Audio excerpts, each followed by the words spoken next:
All right, let's do it.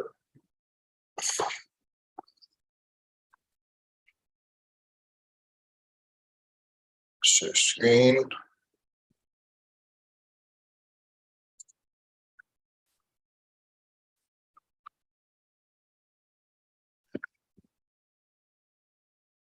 Okay. All right, so now this live is it's been I've been doing this live for last 4 days. Oh, since last week. And it's been going good, but it's just me having something to talk to. But right now we're trying to create an extension for Azure DevOps for annotating pipeline runs. So in our last video, we're making the column selector. We got it down to where we got the tabs for different things. We have columns, and then we have sorting, so you can sort by time difference. And so then it populates it. It's much like the work items tab. This is what I wanted to do. I wanted to combine this view. We have the columns sorting, but I want to combine this view with this view. Yeah, this one. So we're almost there. So we got a basic idea, and this is pretty functional. So like if I go ahead and run pipelines, we should start to see these pipeline runs appear, even releases. So like if I were to run, say while that's going, let's say I also run a release. So like completely different view, right? Notice there we go, there's a build happening. For app version 1.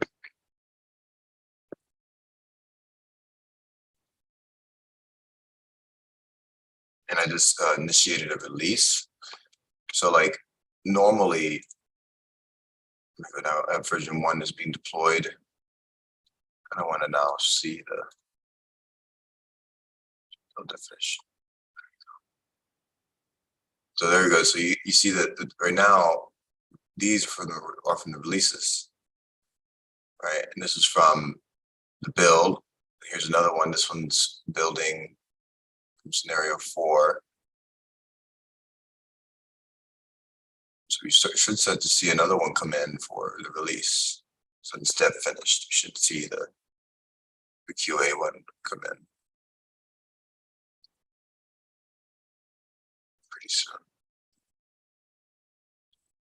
But this is what we're trying to accomplish. We're having one view where we can see runs no matter what type of pipeline you've created, not just release pipelines or build pipelines. Oh, there we go. Get scenario 4 going, build, and there's the deploy of the test for scenario 5 for the release pipeline. So it works pretty well. And so yeah, so the last video showed that. Now right now I'm adding filtering so that we can filter. So there's just a little issue with this thing. 271.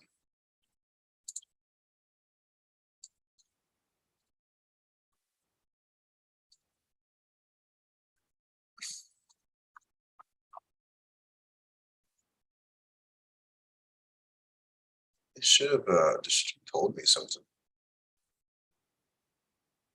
Should have definitely told me something's going on with my. So it should have definitely warned me of something.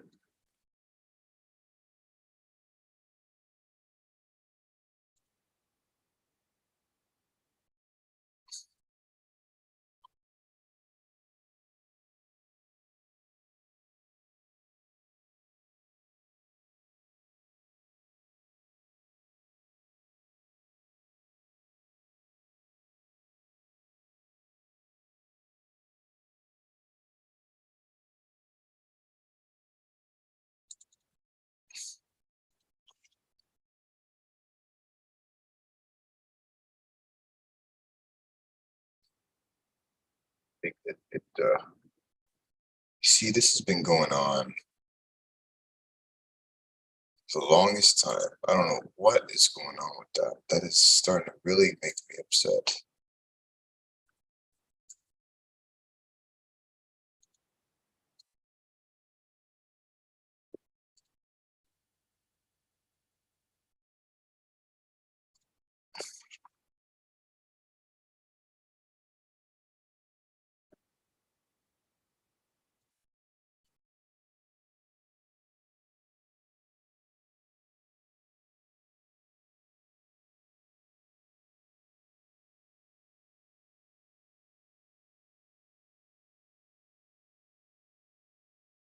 Reload required.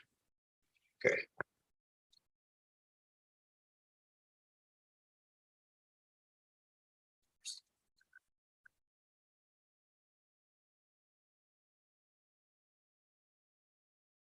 Because all these little errors, we should have caught it already.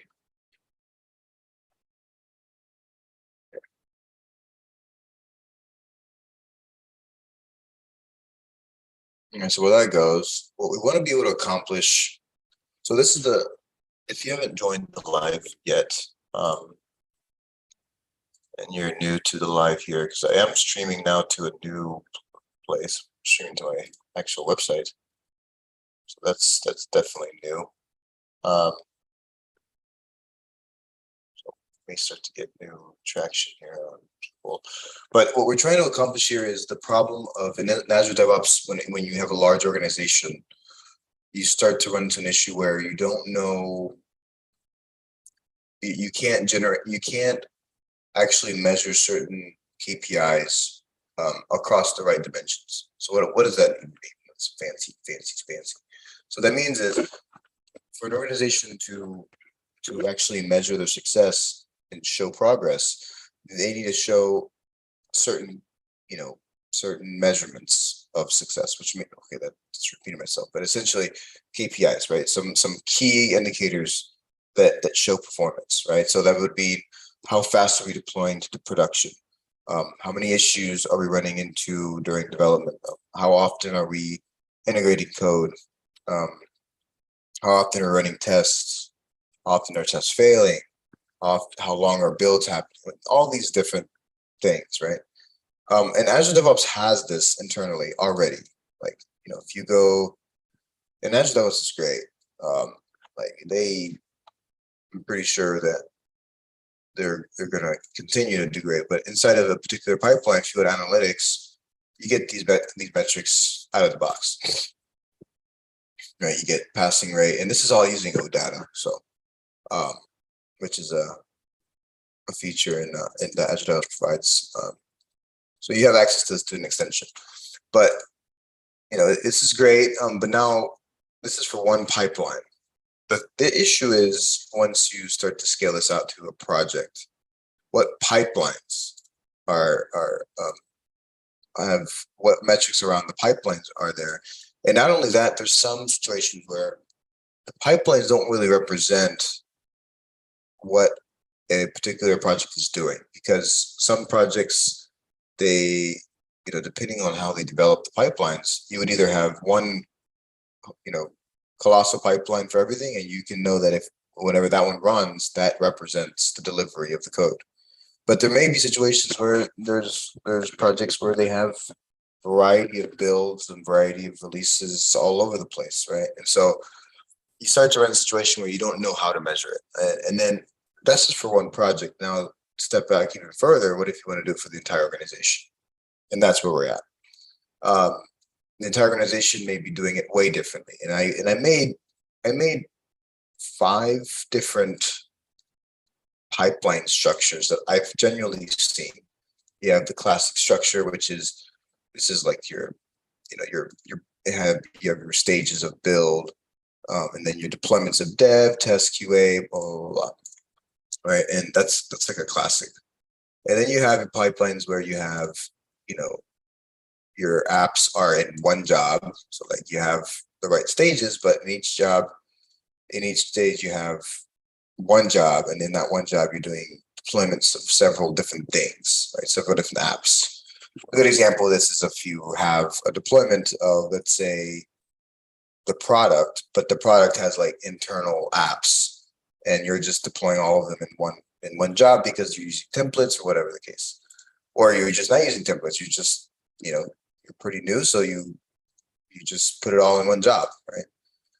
And then the scenario 4, we're using templates. Same exact thing as the previous one, but this one, if you look at the code, it's using right down here, you're using templates, right? So this is the use of templates, right? And then obviously this could then span to a much more complex use of templates, which the more mature projects would be using. And then you go all the way back to the basics, right? You have a scenario where you have the build. This is before pipeline was a thing. And then you have the release. So you have release pipelines. So this is before pipelines became pretty, standard in deploying code. So yeah, those are the different scenarios that I've seen. There could be other ones, but in general, you have a situation where you're running a task and the task is doing something. It could be inside of a pipeline, it could be inside of a build, it could be inside of a release. So how do you then, given all those different scenarios, come up with a singular holistic status of where a particular product is at? And so that's where we came up with the annotations. So for every single task job, every single job run, it's mandatory that you define certain annotations. What app is it for? What environment, if it applies? What activity is it doing? What version of code is it, right? And then you do have the options of annotating different sections of a pipeline using the task itself, but in general, if you just define the right variables in your pipeline, you'll be good, right? And the variables are defined in various ways. I'll show an example for the release pipeline. So for the release pipeline, we have it inside of the variable section. So notice dash, and that's the prefix that you would use. And then you say environment, right? So it's just, if you just have those environment variables in there, then that's all you need. But you could also explicitly call, which we do for for the different apps. For example, in here, edit pipeline. And here we have, annotates, we're doing something with app 1, right?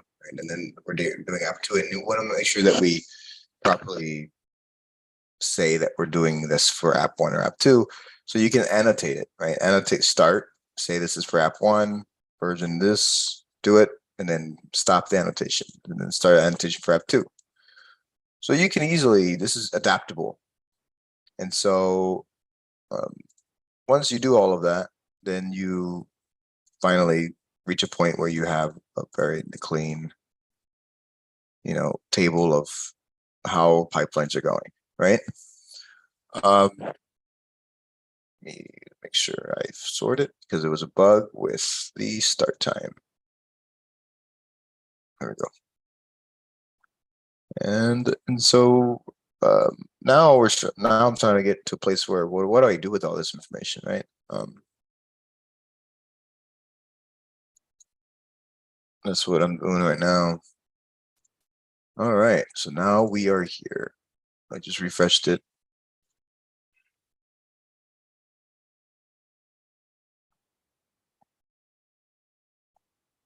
All right, sorting.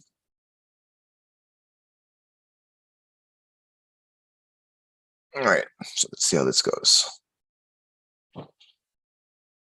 So there's some filters. If I want to see all of the deployment, oh.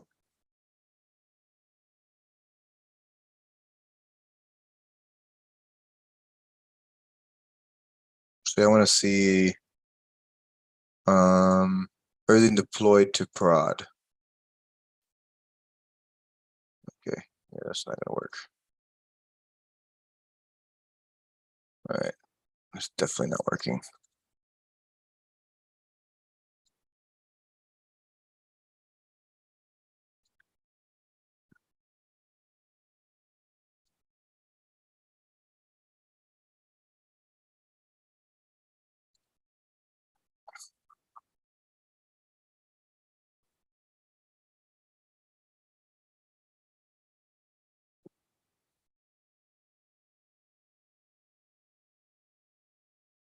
Okay, so what if I do this? What if I do this? Man, this is really out of whack.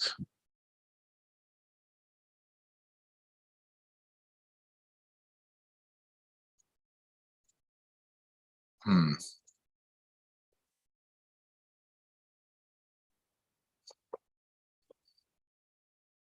Alrighty. Let's see what's going on here.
Okay, so how did I do it over here?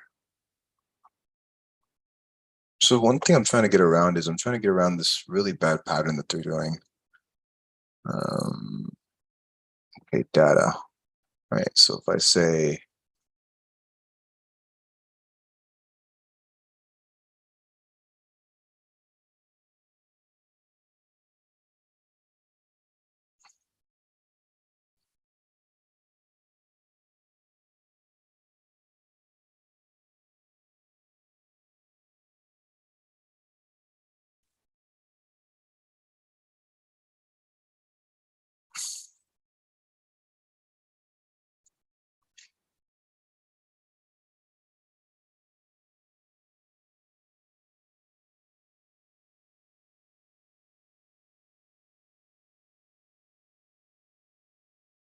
oh, here it is. So on select event item.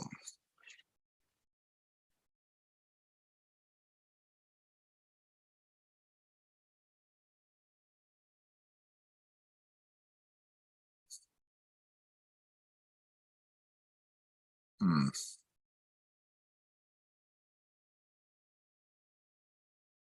There it is.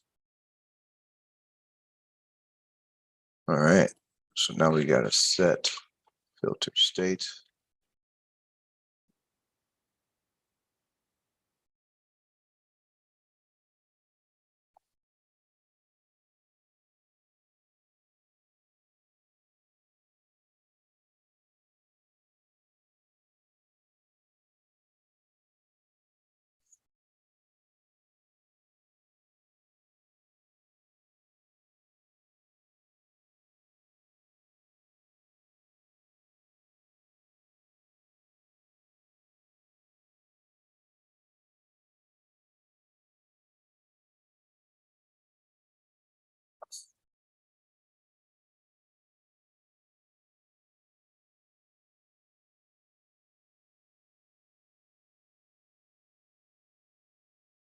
How do I unselect?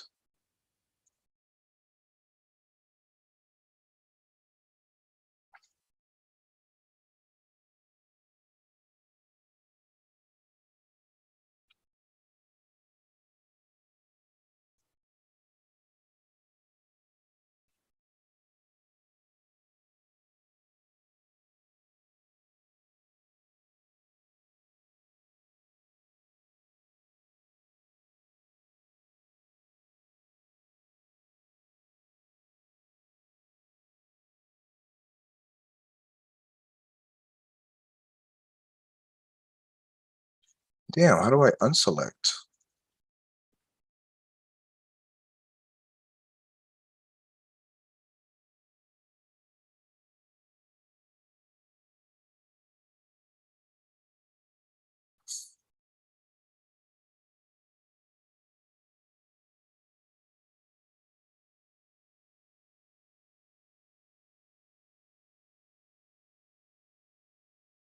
I don't know what the hell this thing did, but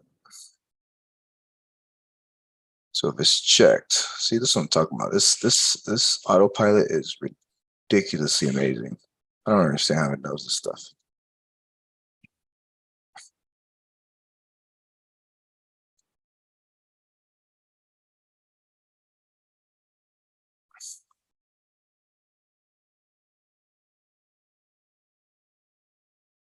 Look at that. It's exactly correct. Look at that.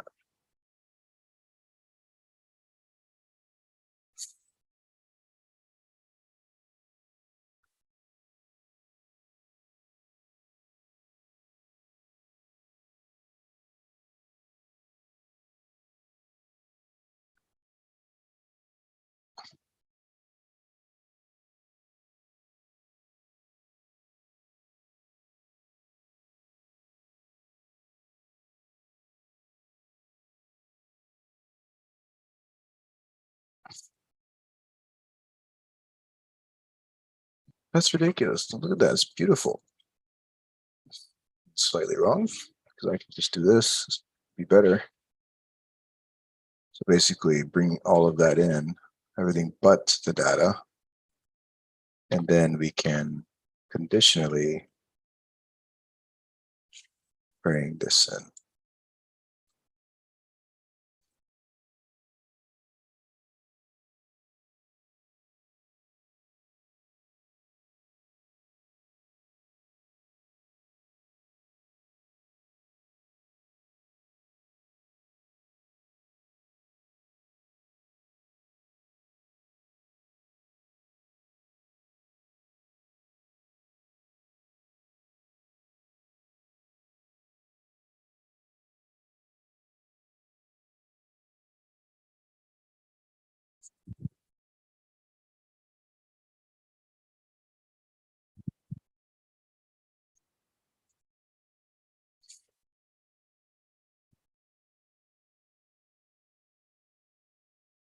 It's so fascinating.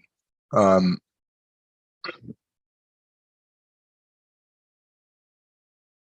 think this is how you would do it.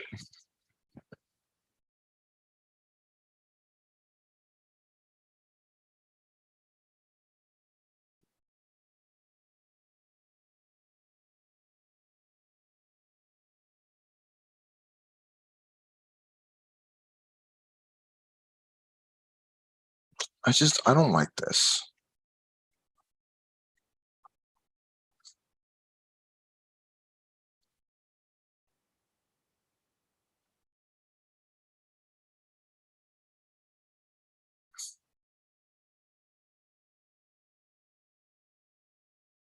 You know what? I'm not gonna do this.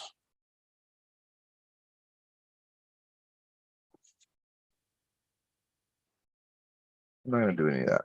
We're gonna just, yeah. So forget this whole selection thing. We're just gonna use memo, just do it, and then forget that we're selecting anything.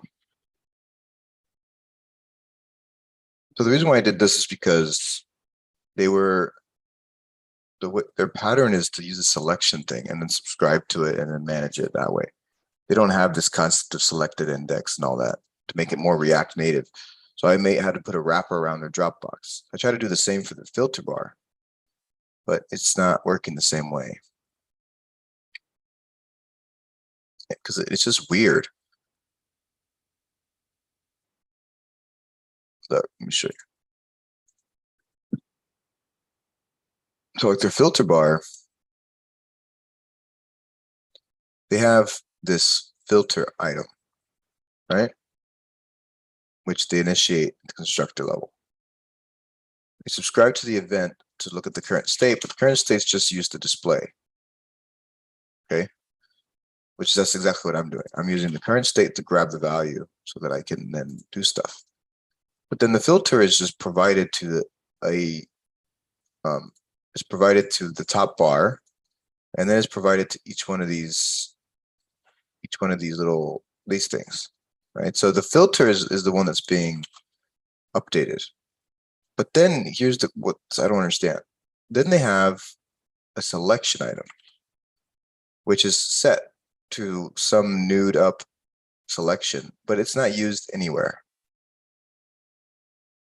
So I mean, it's not used anywhere. It's just used. So that's like, what is this even used for? You know? I could look at the code and see what it does with it, but I think it's just for tracking and subscribing and stuff because it doesn't do anything. It's all controlled by the filter. Why does it even have this? I don't know. With the drop down, it made sense why they did it, right? Because with drop down, drop down, they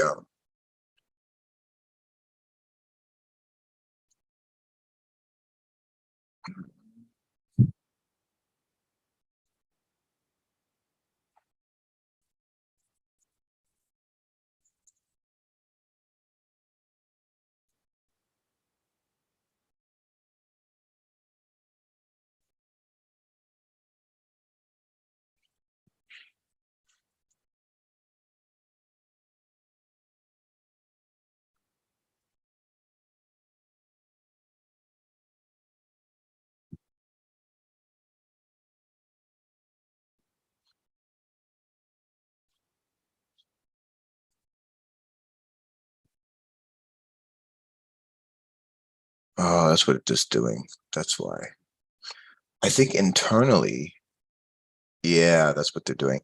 They need the selection so that they can do this fancy thing where they subscribe to the observable, whatever.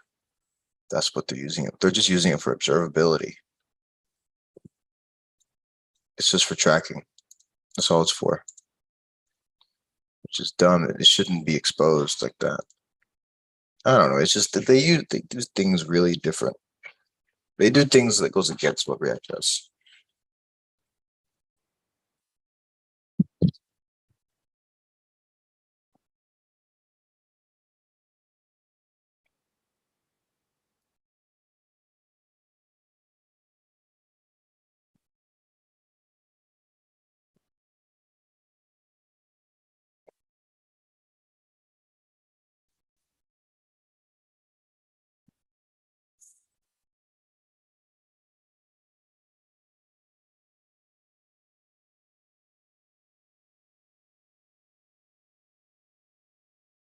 I see.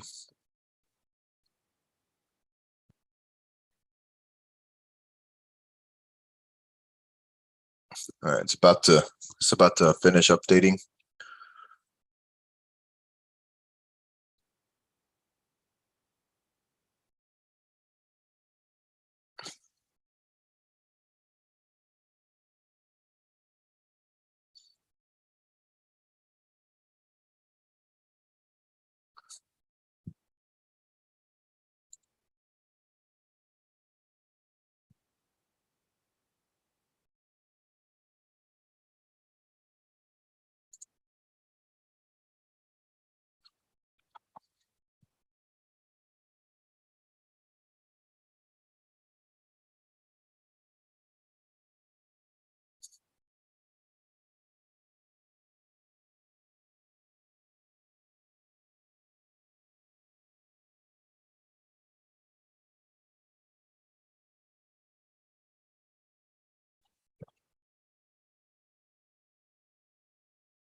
Where's on-sized?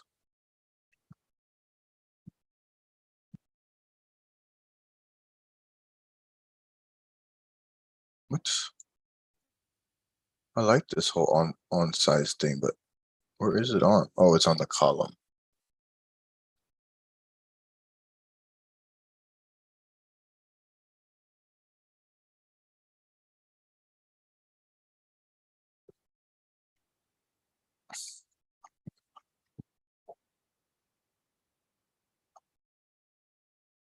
Right here.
No, wait, but wait. Column type is not, we can't do that with column type. It's a memo. All right, so we got to start making something else. Yeah.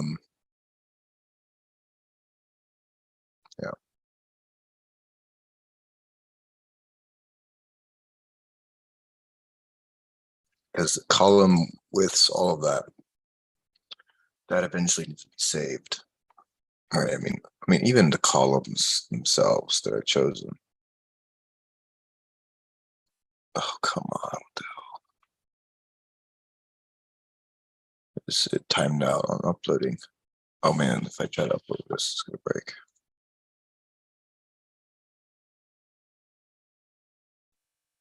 Let me see if I could just run the publish again.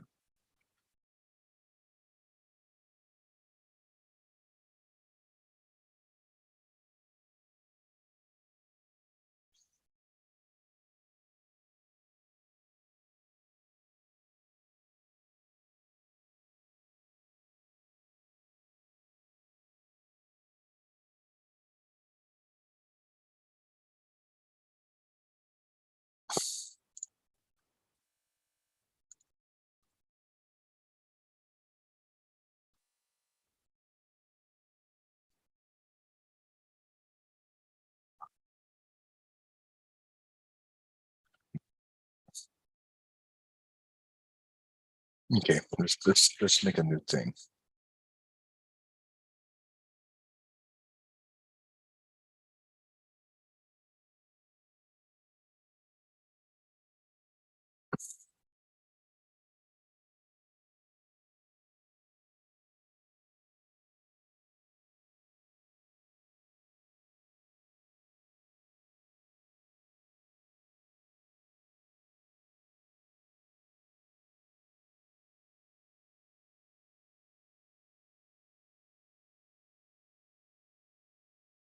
What's the right syntax for this?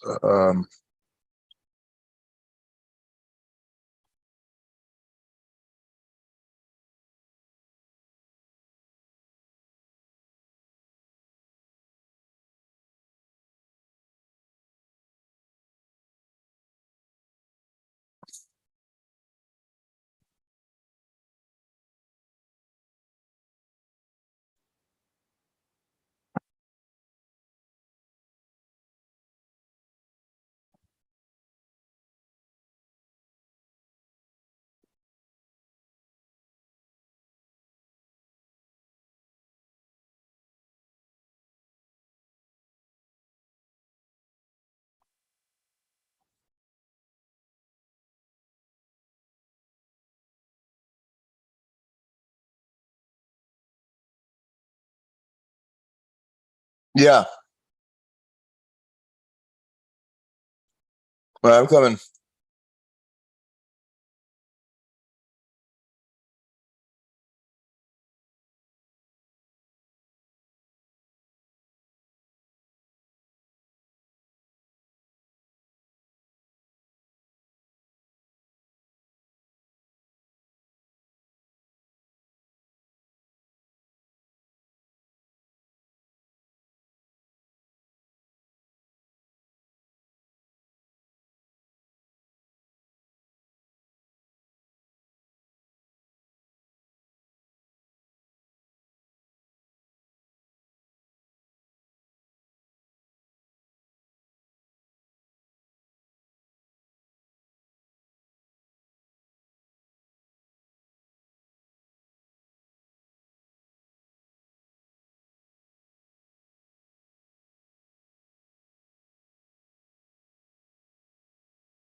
All right, there we go.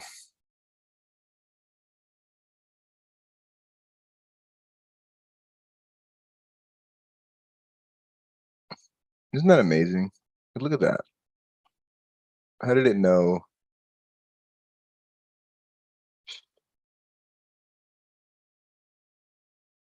Beautiful.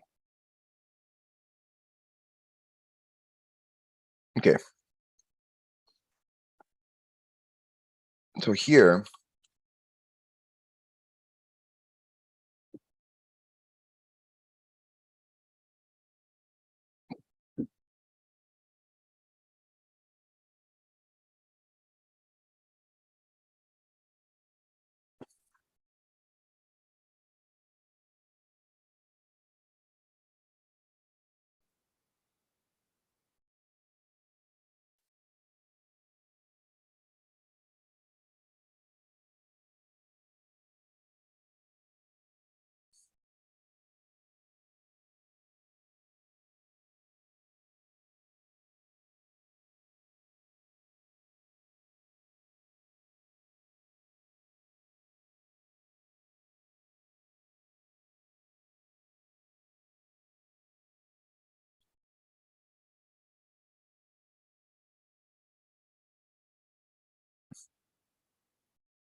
No, why can't I think?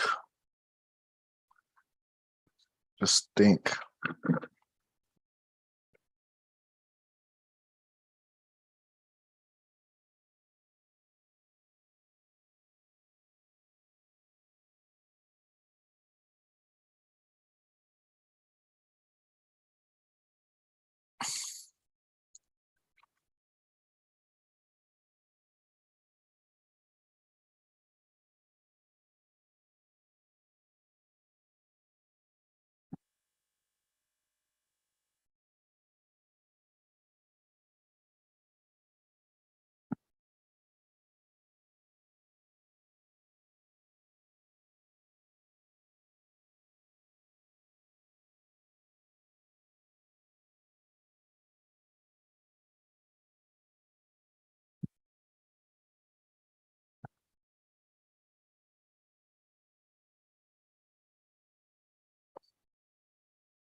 Why do they do it over here?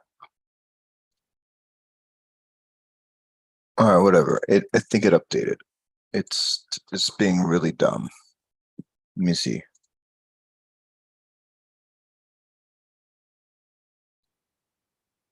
Yeah, 8 minutes ago.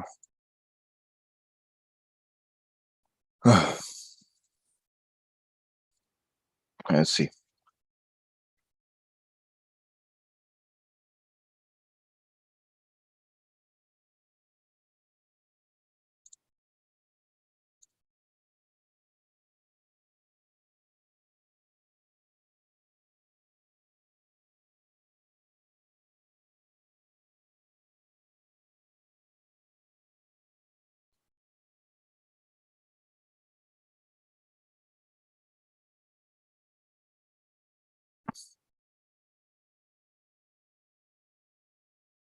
No, that's not right.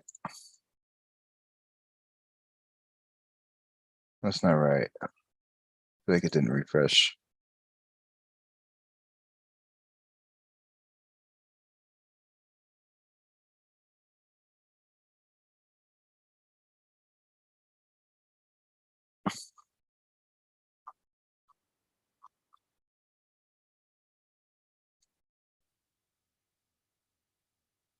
Oh, I did right.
Ah, there we go. This way. Values undefined.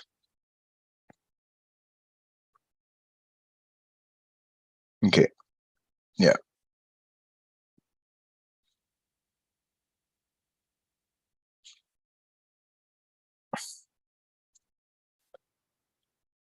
Yeah.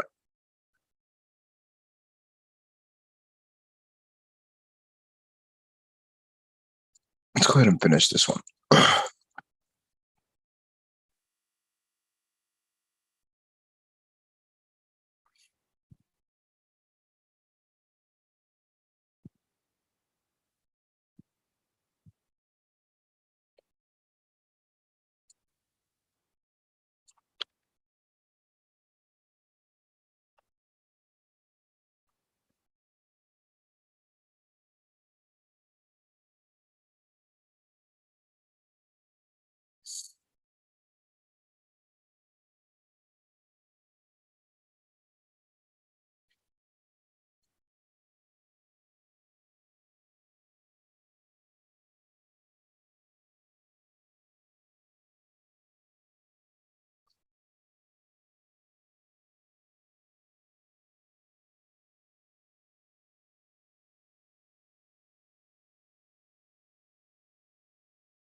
Yeah.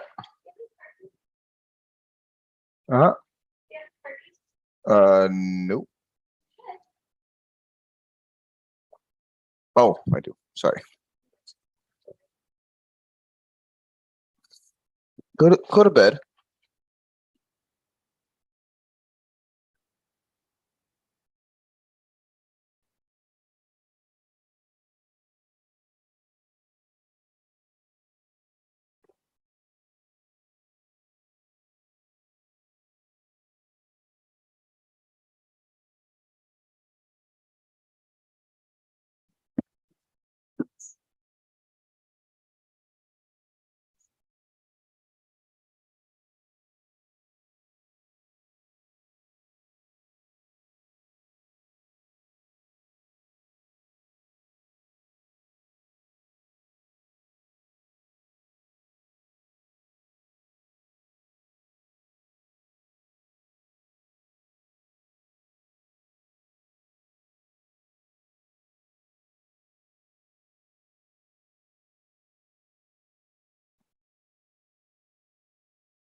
Yeah. Yeah. You go. Okay. I just walk around a little bit. Okay. Good boy.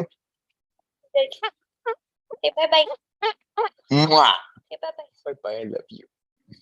Have fun and please be careful. Please.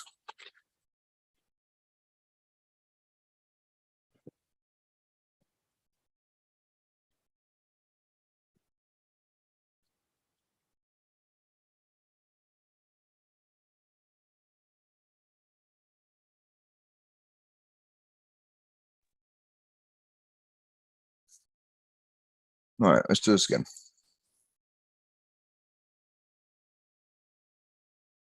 All right, so we need to load it.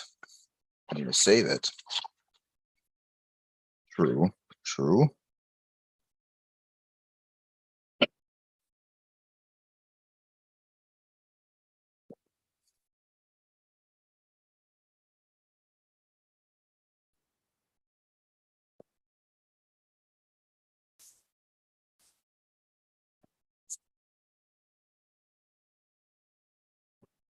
Let's clean this up. All right.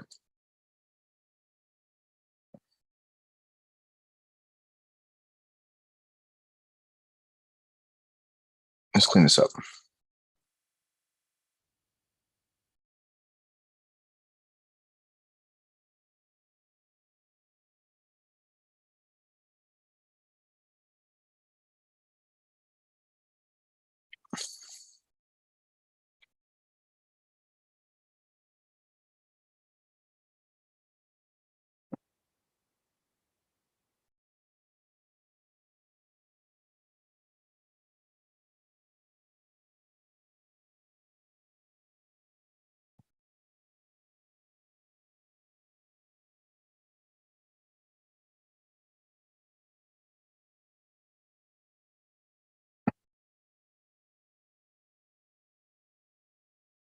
All right, so the E tag is basically the change ID, if you will.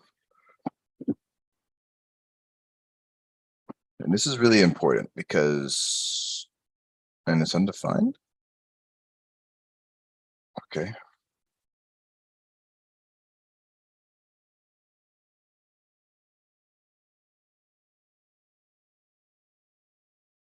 It's E tag or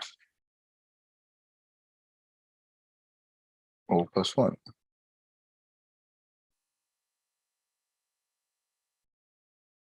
So the E tag needs to be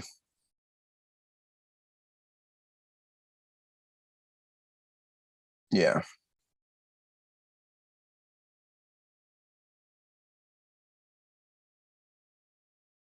Okay, so this is oh, okay, so I use you basically the savable state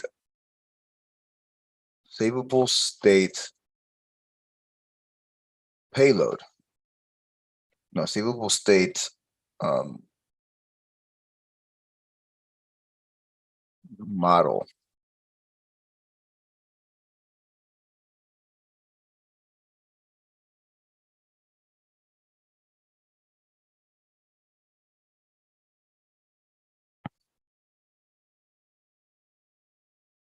And then you have savable state payload.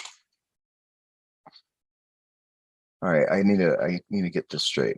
I'm losing it here. So essentially, we don't care about what ID and E tag. Well, actually, why are we keeping track of E tag and ID? Yeah, when I can simply, yeah, we can just wrap this whole thing and we can just say extension data payload. So now you're required to do it. Right? And now you don't need to have this key thing.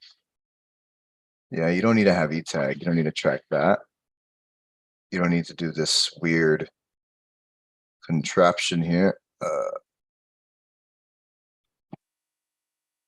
Because what you're getting, well,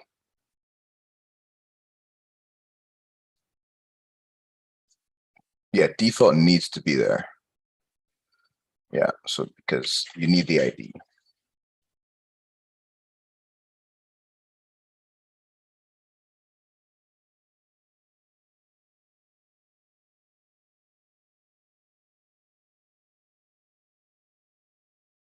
Yeah. And that way you don't need to do this. And also, we don't need to do all this. We can just bam. Well, I don't know. That may not work. Yeah, that may not work. Okay. We can just do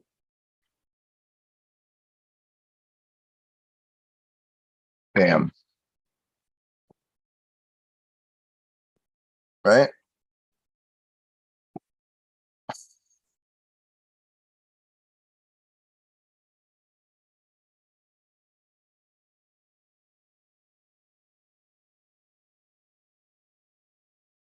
See, that loads it. See, we don't need key either. Yeah, that cleans up a lot. But this one is not going to be a save. This is going to be a patch. We need to make sure we distinguish it. And we're not going to be saving a value. We're going to be saving with a callback.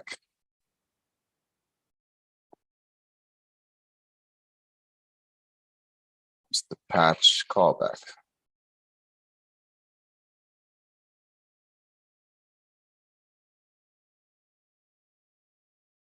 Which will be a input T with an output of T. Yeah, because we need to get the data. And by the way, this load,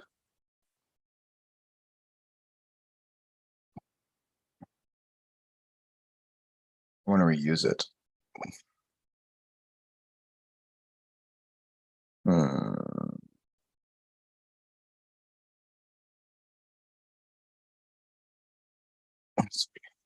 When we reuse it, because everything's the same.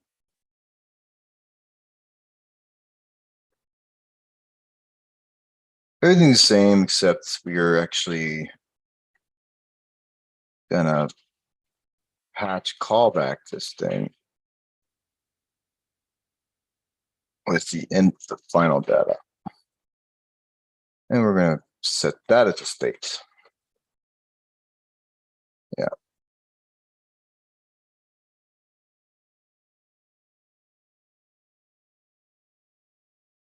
Yeah, yeah, yeah. That's how it's gonna be done. And so that because of that, we don't need to really have a load. Right? Basically the load is just a patch. We can do that. A load is just a patch with nothing. All right, that's basically what a load is. I want to make sure that because I want to reuse things. I don't want to. All right, just return the same object, and we want to just whenever this patch changes.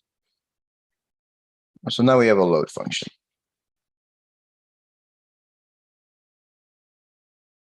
And actually, we need to do a wait.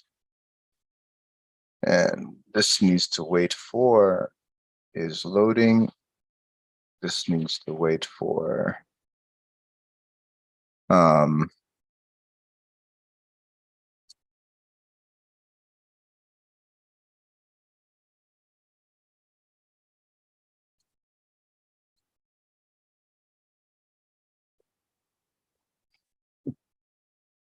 provider, I guess.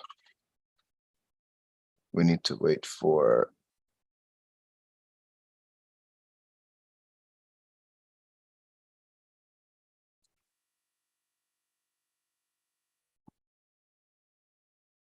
default value.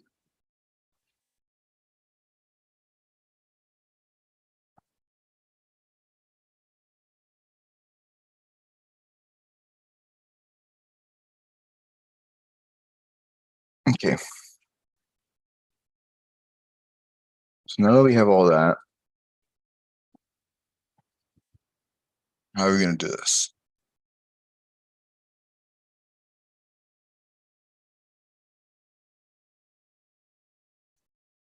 So that's the first thing. Thank you, Copilot. And now we're going to say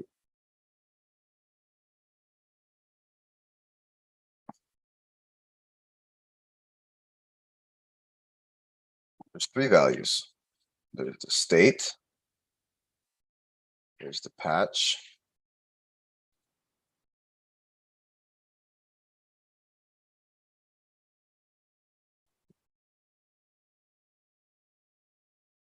actually there's just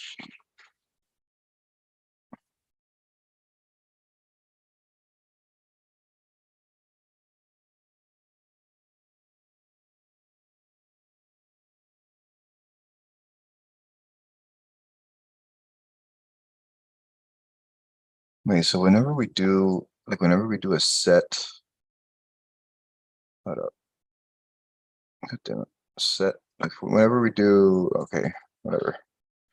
If we ever do this,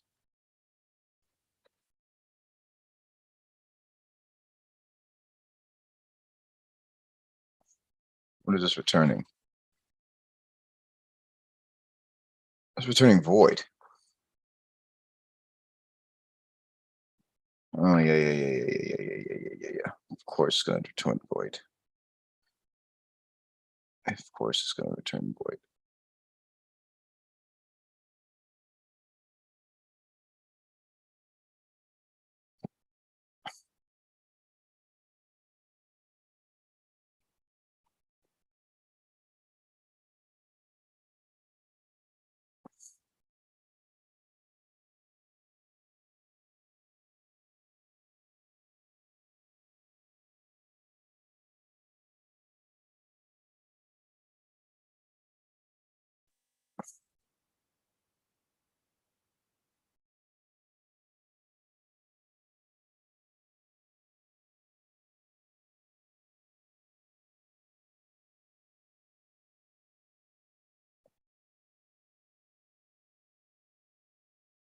Yeah, and so that way this returns. Yep, and then the last thing is returning is loading. All right, so now this will return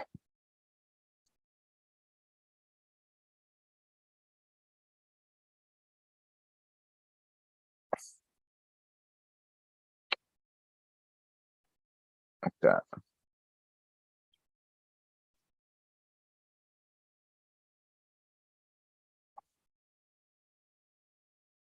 Like that.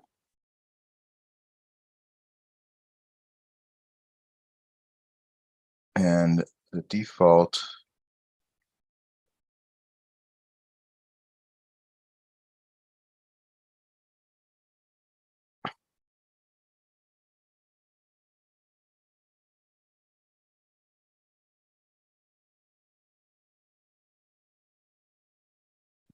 yeah, no undefined.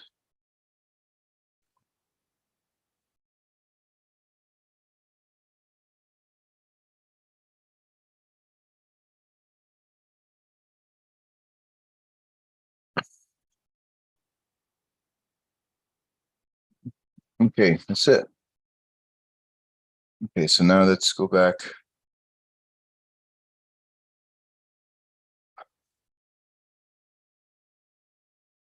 I don't know what's going on with this stupid thing.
That's the first thing.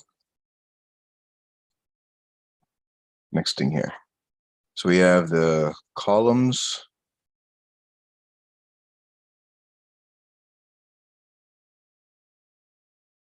What do we got? We got whenever you set column sorting.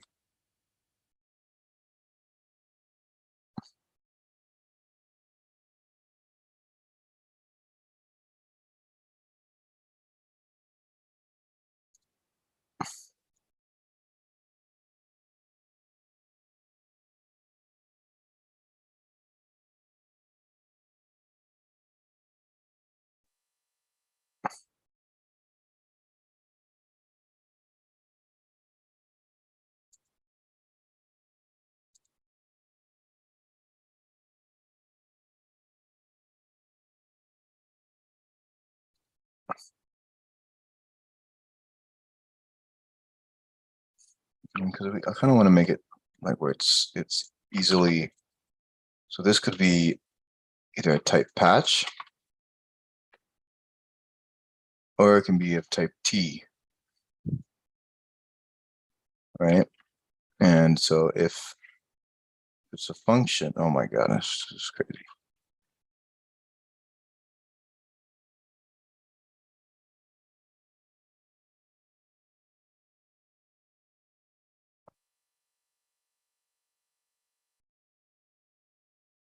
Perfection. All right, so now let's go back. So these filter state be savable. Columns is just an array. That's not savable. Well, it could be. Yeah, let's see.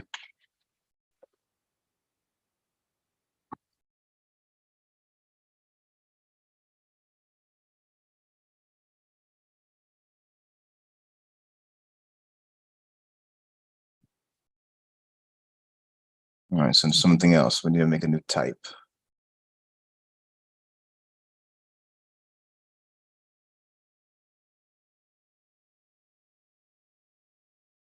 Let's call it savable data.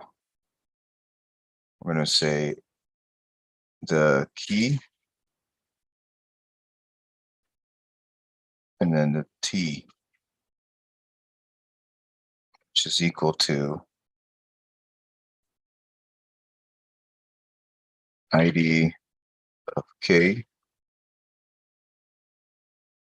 data is T. Yeah.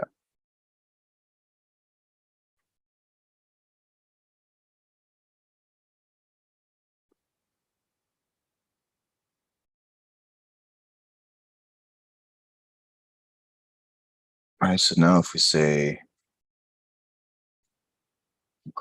size savable data,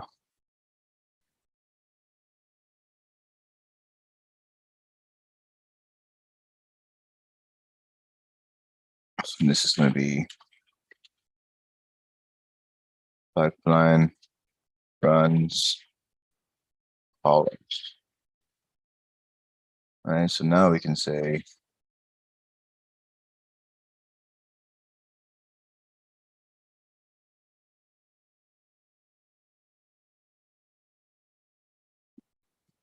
like that. And this is actually just use savable state.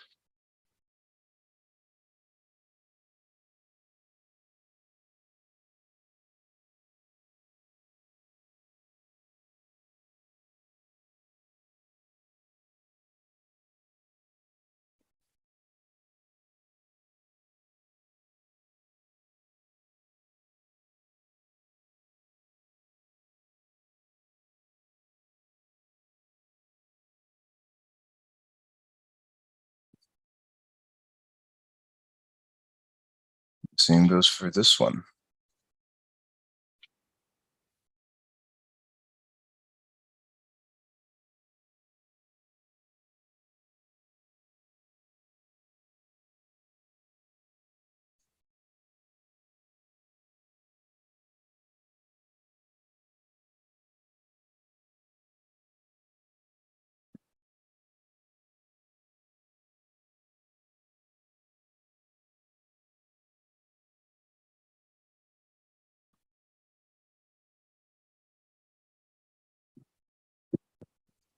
Go.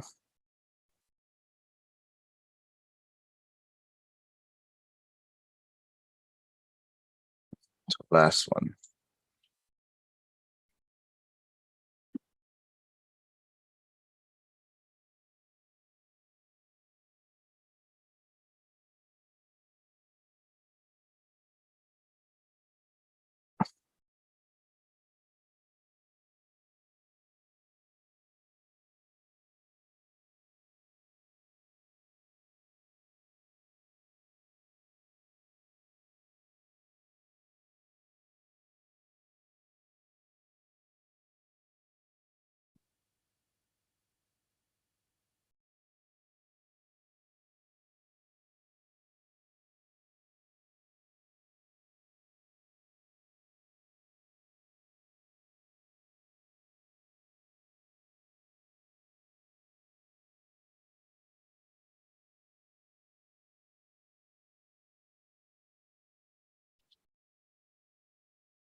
Okay. All right, so now let's figure out what's going on with this drop down.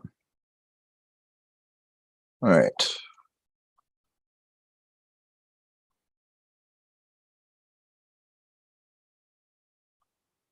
First of all, I just go ahead and fix this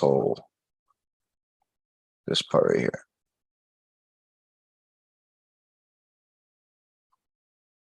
Filter items.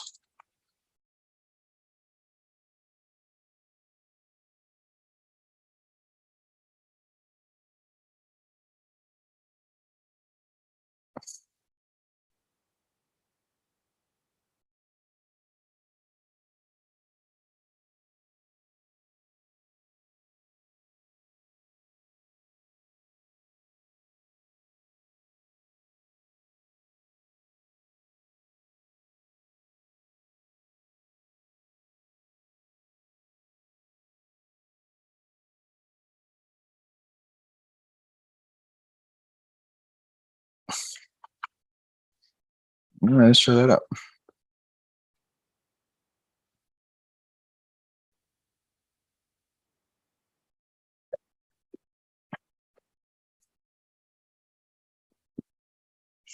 It's not silent.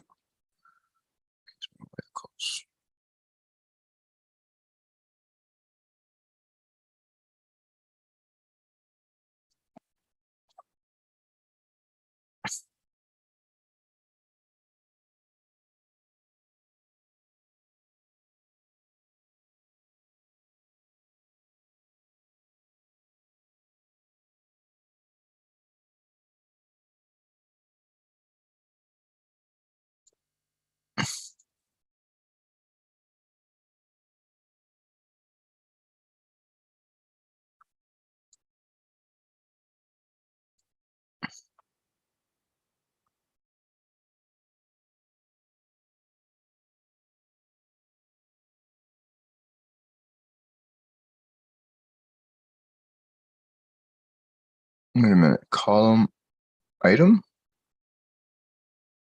Oh, column item.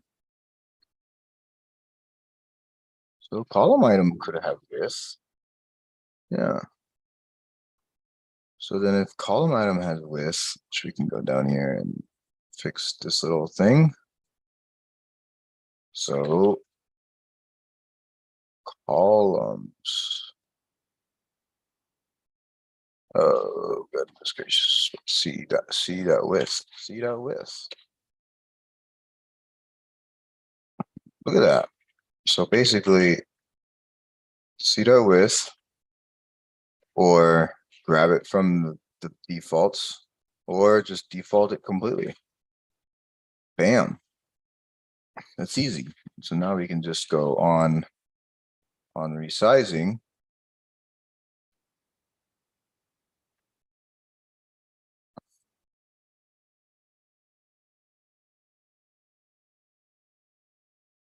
What is it? On size.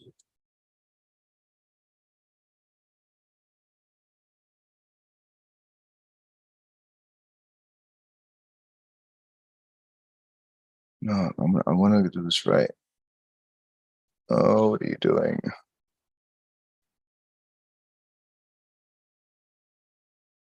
This one. We can set columns. Previous. Data.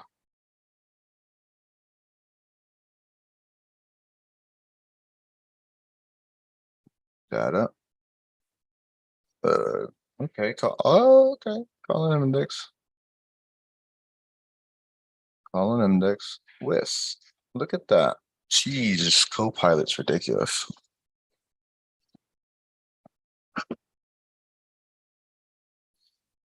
Redonkulous.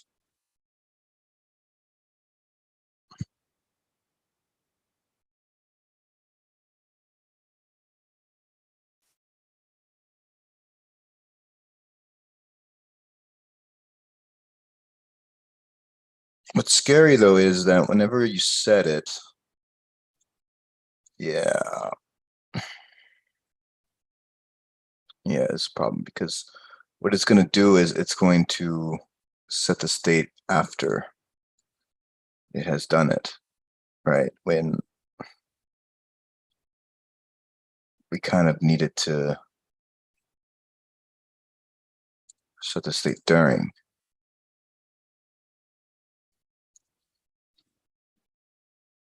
That's a problem, man, because yeah. We need to.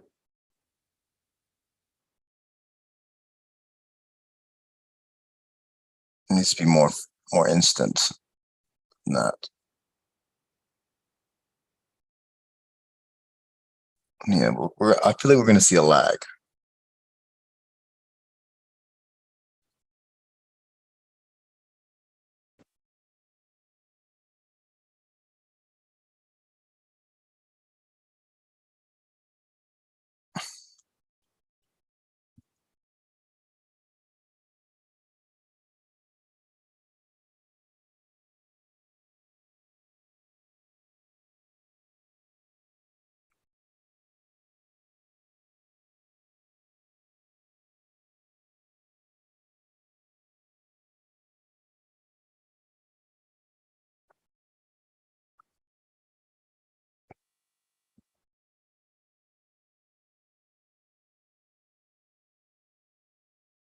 Okay, yeah, so maybe we can do is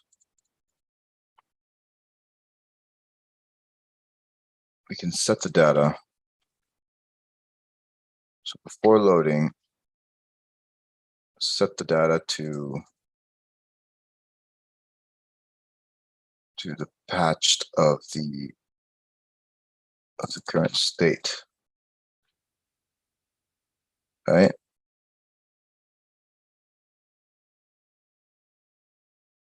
And then when it's done, it'll patch the fine. Yeah. That's the right way to do this. But then you're calling the callback twice, so you have to remember that.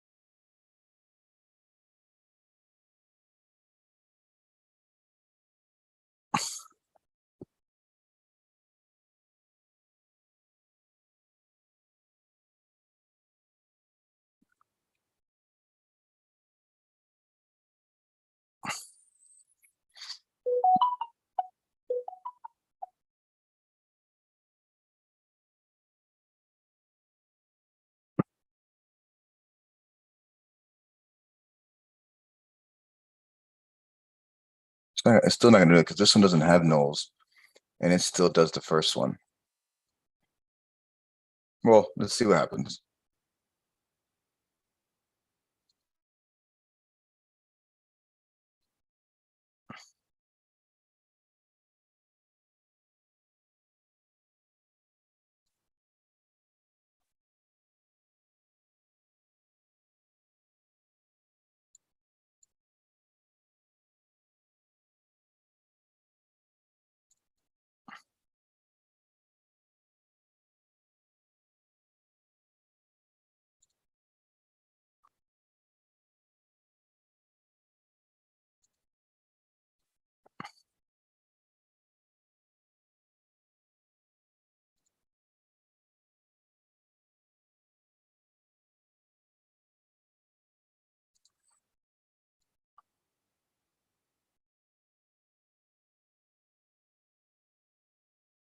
Okay, I want to kind of see this. Maybe this will tell me a lot. So they're grabbing it from data. See, look at that right there. They're mapping them. Yeah, they're mapping them. Yeah.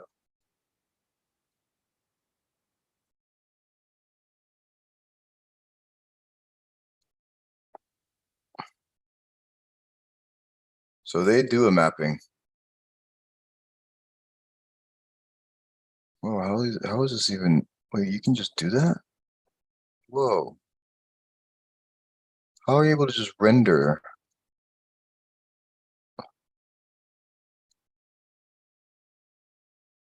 Oh, this is cool.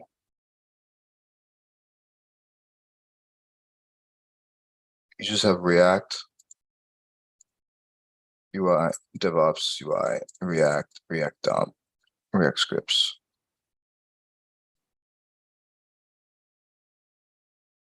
Bam, you just render it. Ah, what is this? Surface provider.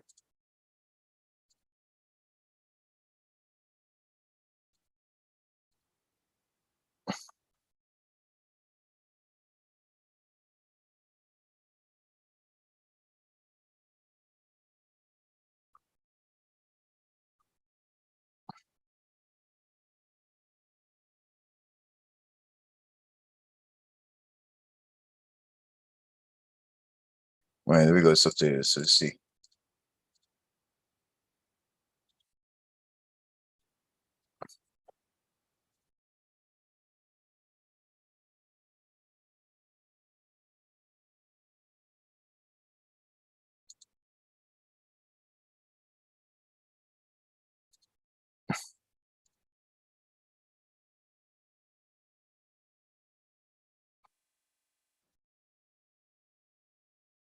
We got a bunch of errors happening.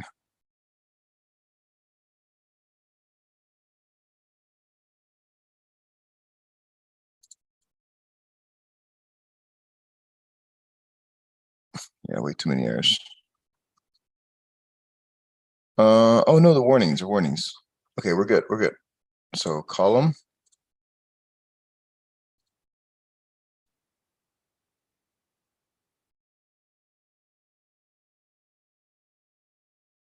Okay. All right. I wonder if it did it. If it like put it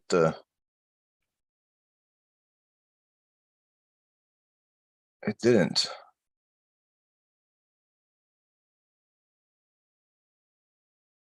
It should have.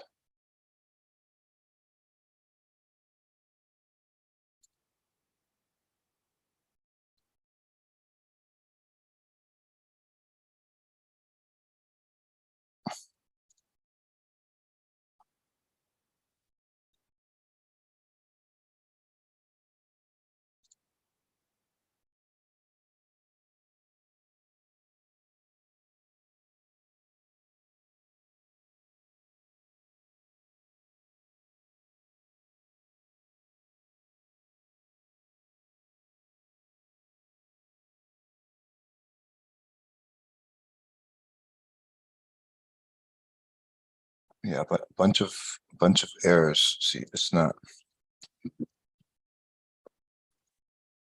We're supposed to have gone in here, and when you did a patch, it should have done a patch. Oh, you idiot. We're setting it, but we're never actually writing it to the.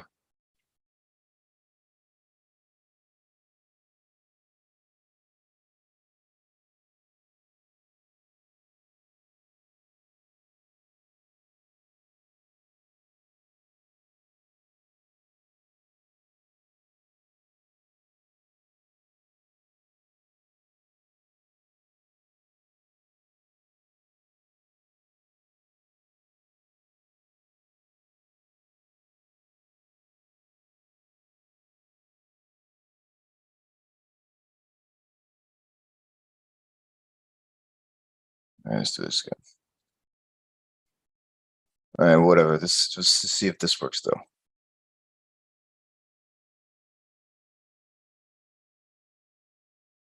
So that's why.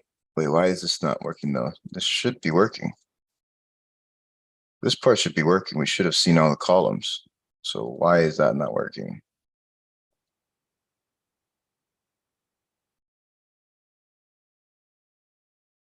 Set the state to the final. Oh, because you're getting it from data. No, but you get it from data and then you're setting the new data.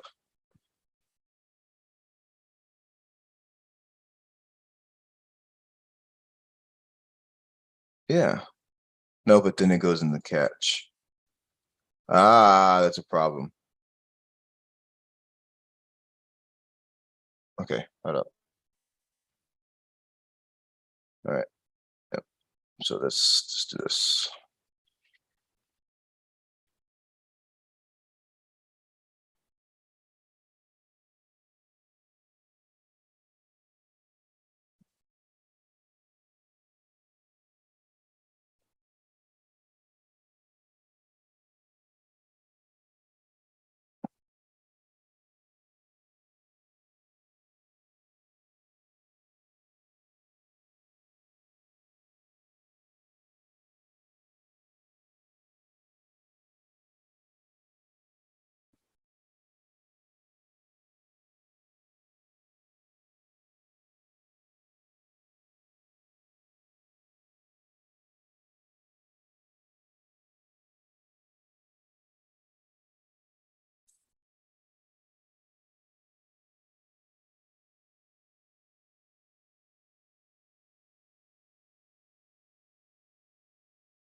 No, it's just default.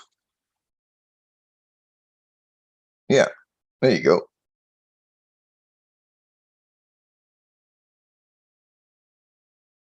There we go.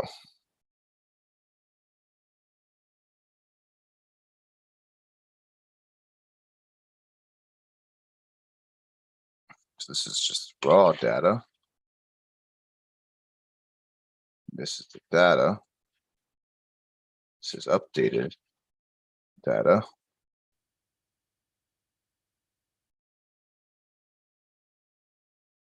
Like that. There we go. That's why, because it never, because it wasn't able to get it. It went in the catch and never set it. So we got to put in the final. And in fact, yeah, it's good. Whatever.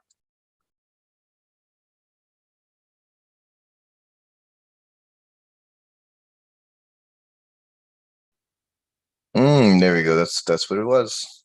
So now that's good. Cool.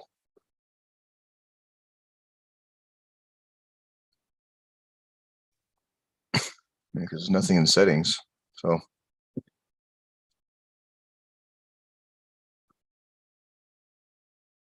right, so it's updating.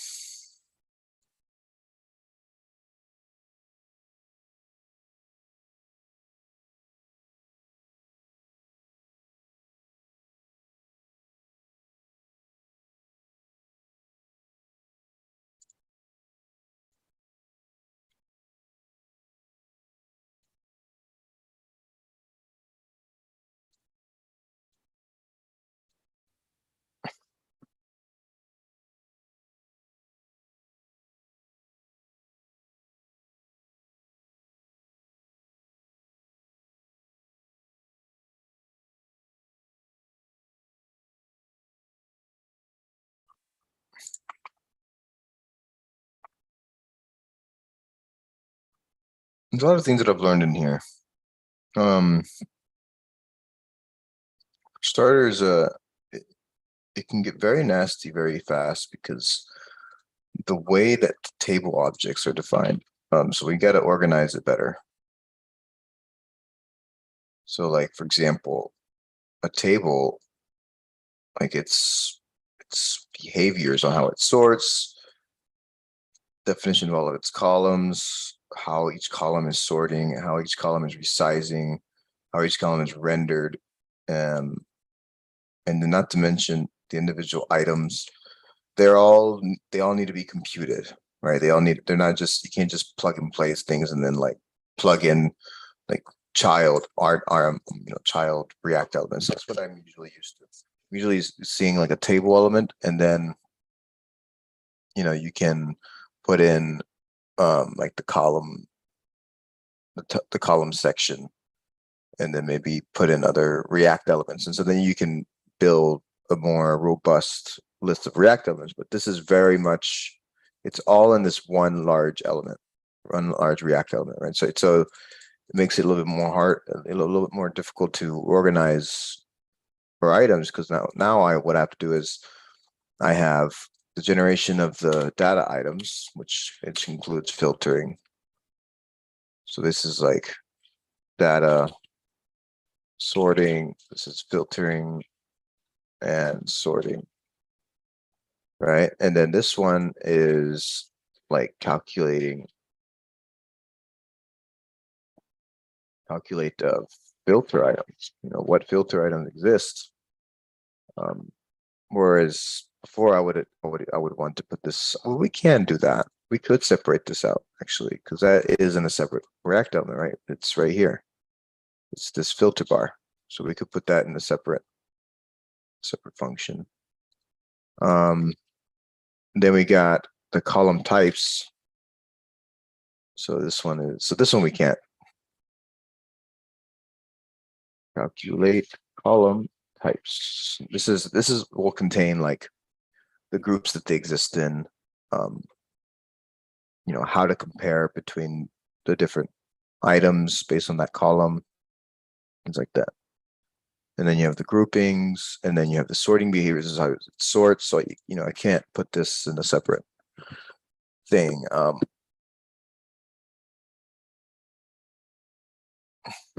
Although it may be good to try to see how we could do that.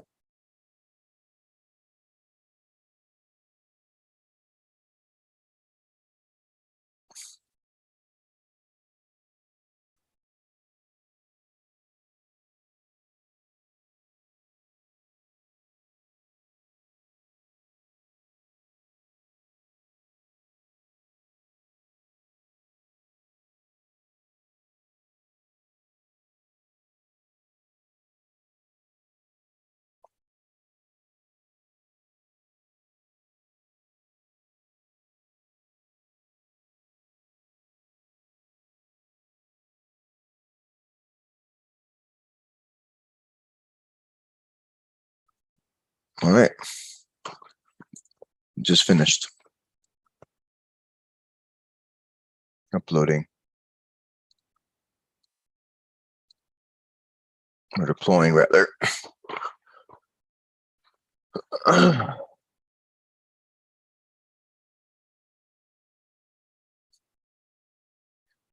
right.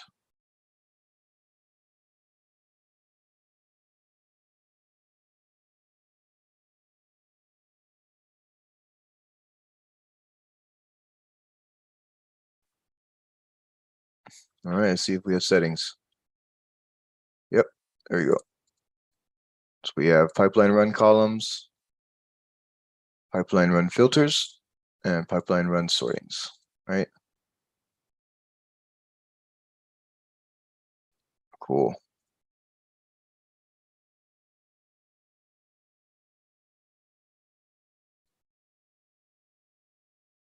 So I wonder, if I were to refresh this page over here, what happens? It should just come up the way that it was when I first put the columns and stuff. And it didn't do it. Oh, it did do it. Okay. So why did it do it like that though?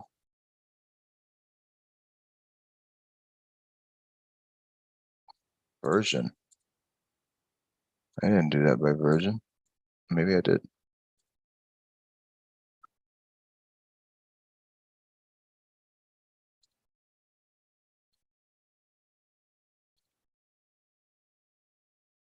So now it's start time.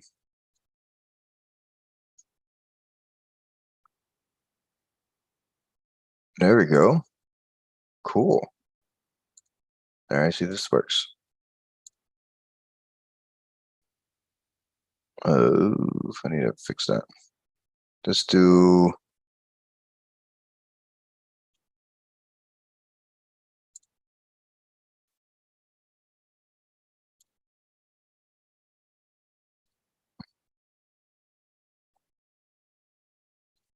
All right, so we're not doing that right. Let's see. So if I say dev, what happens? Let's see.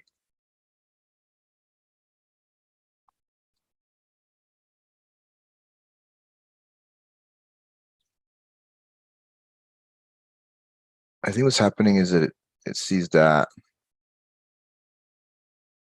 Yeah.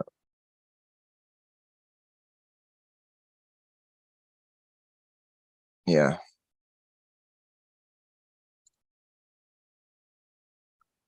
All right, let's see.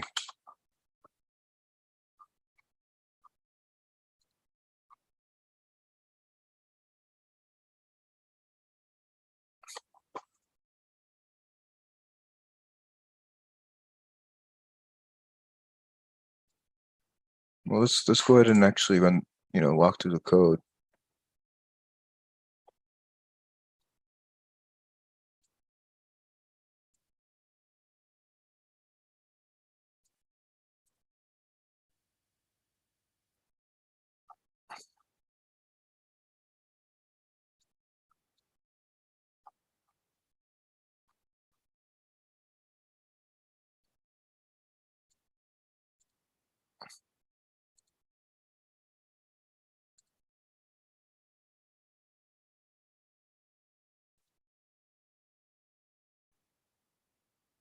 there it is. Supposed to be if it's equal to 0. Then return true. Yeah, because what's going on is this is what's going on. So if I add another one.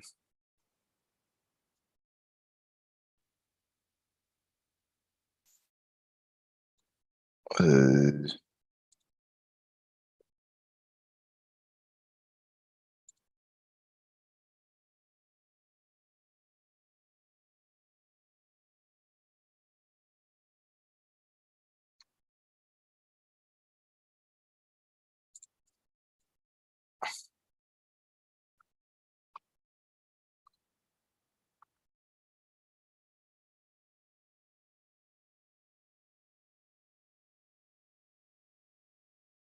oh, right.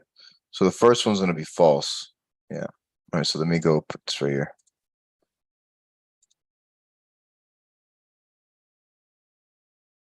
There we go. So now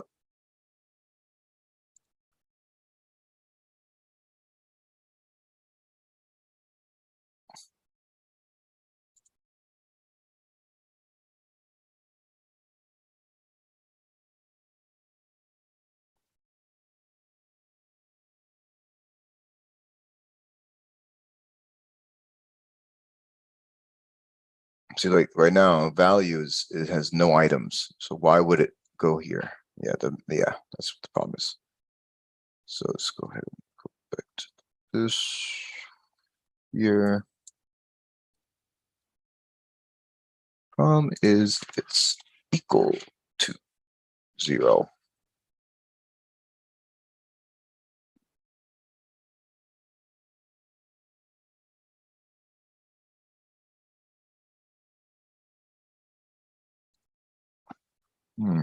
Okay. The good news is, if I refresh this page, let me go back. If I refresh this page and it comes up, we should see. Oh, yeah. Wait, why does it look like that? Oh, because it did set the filters. So that's interesting.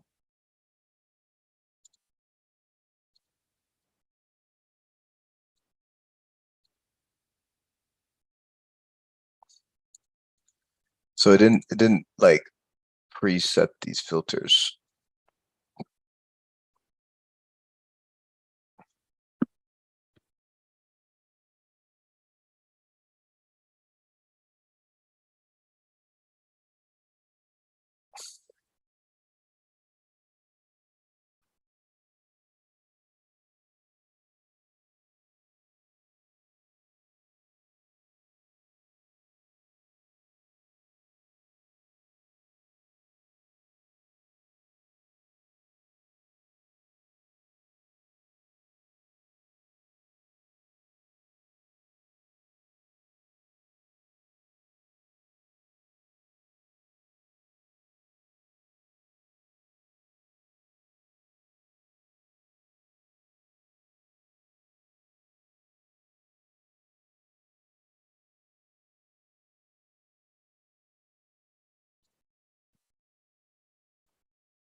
And I set the on size. Oh, I do have it.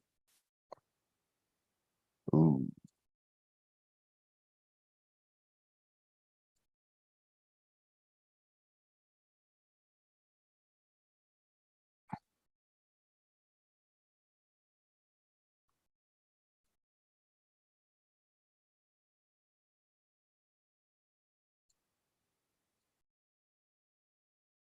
So we got a problem there.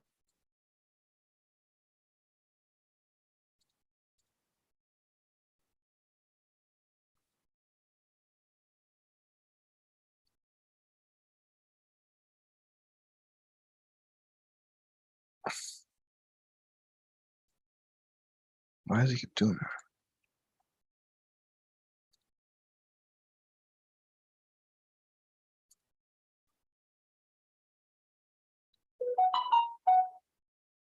Map is not a function. Data map is not a function.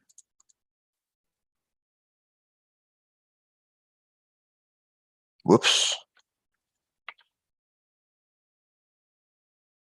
Yep.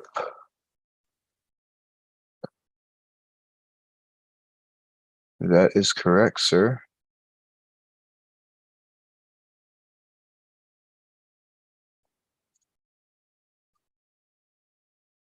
How did I get away with that?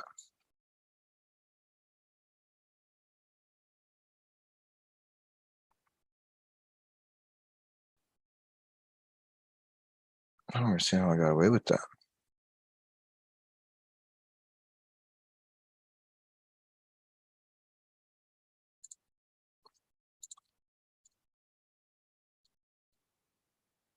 Yeah, I don't understand how it was saved. I mean, how it wasn't saved. Essentially, what happened was down here, we have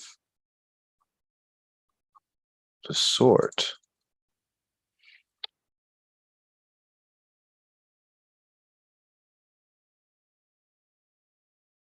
Let me see. What if I do update column?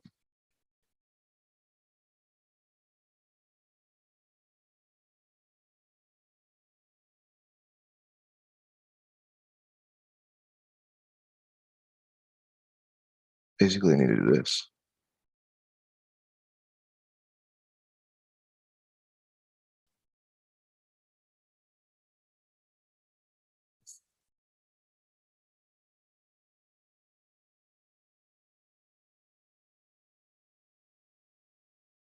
Right, and then this, and then this, then this. Right, and then this, and then this. There we go.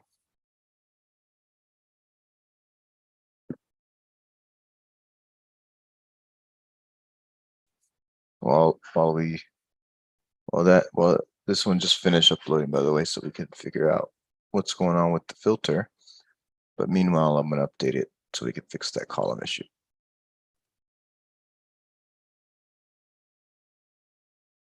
Okay, so let's see. Devs, QA, and dev. What if I just want code? Okay. Activity build. There's no activity build, just deploy. Or app one or app two. Very good. Just want to see this stuff in release. Perfect. All right, filter's working. Now let's see if we fix this thing. So if I do that, I'm gonna come over here and refresh it.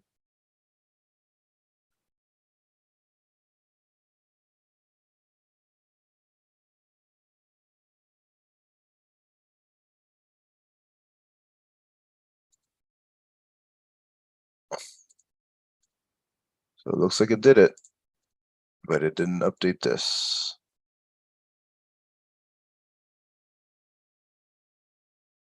See, now it's filled. Now it's clean.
All right, so I wanted to span the way that this was spanning. This was spanning pretty well. All right.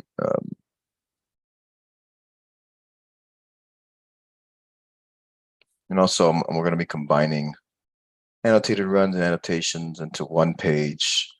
We'll have like tabs for different things, like the configuration tab and whatnot.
Next thing is we have to figure out how to do groupings.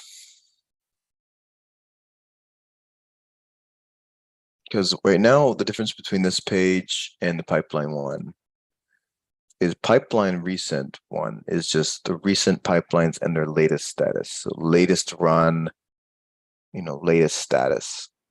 Runs gives you the totality of every single run that's happened, but they also are collaborating the stages into one, right? So this, for us, this won't show like this. This will, so let's see, 1.012.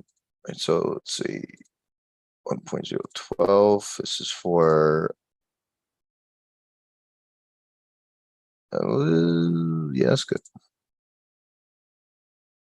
Let me look at the columns.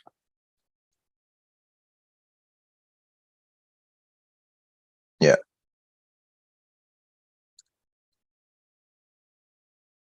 Okay, yeah, so for us, one. Yeah, so for us, it's gonna show like this. I mean, this is what it shows here, but then over here for us, we're showing it like this. Right, so we don't have, and then also this the resize is not working, but this is basically each job, but you'll see T1, prod, QA, test, dev, right, for each one. And there's more. So if I let me add another column. So this was yesterday, and this was yesterday, right? So we would have seen Tuesday, but we're showing so many items that right now I have it limited to 50 items. You don't see it, and so I don't like that. So how do we do it to where we can see like this view? Like, what is the difference between this view and this view? Difference is we are literally showing every single annotated run, in one clean view. Whereas we would like to start seeing maybe your column for like latest, I don't know, dev or something. I don't know what it would be.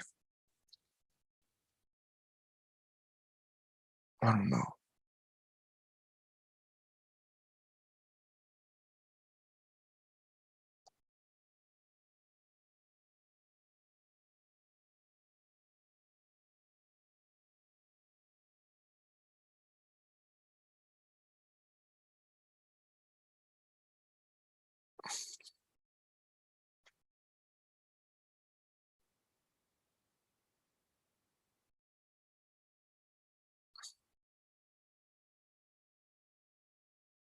Because we don't want to show individual runs, because that doesn't mean anything to us. Unless the runs are associated to a particular version of code. Oh, no, wait 1 second. Hello?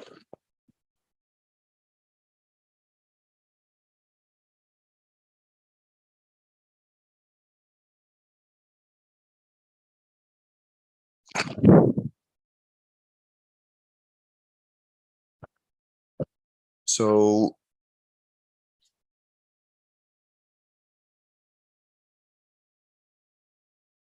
because we don't care about the run, because the run is associated to one particular pipeline. That's what we're trying to fix. Or we're trying not to fix, but we're trying to, that's the feature itself. Is decoupling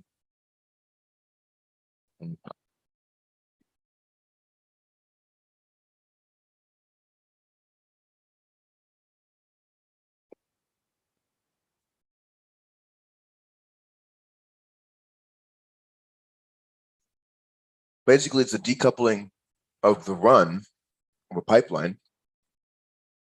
Oh, so why is all this happening? Did the sort not get saved?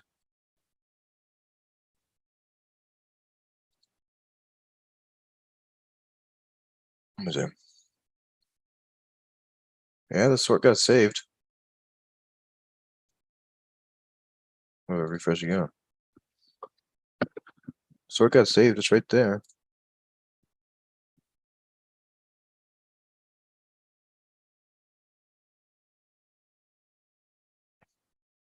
Oh, and that's the other cool thing. Look, so that worked. So like if I go into this page, refresh, the filters stayed.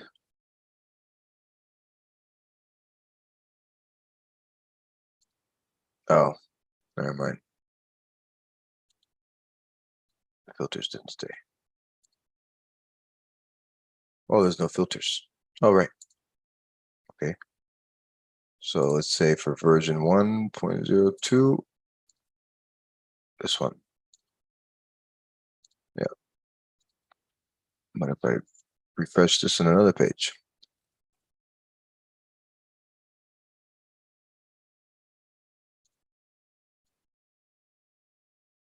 Yeah, okay. I'm confused.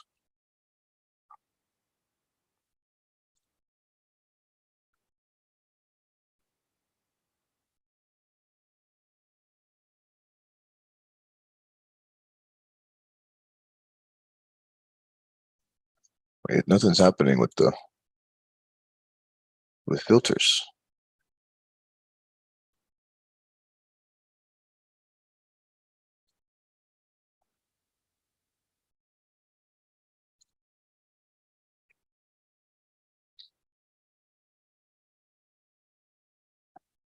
What the hell?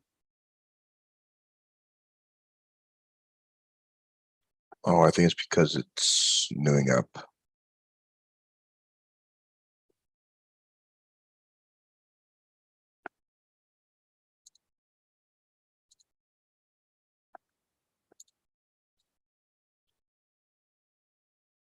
See, now it's a filter.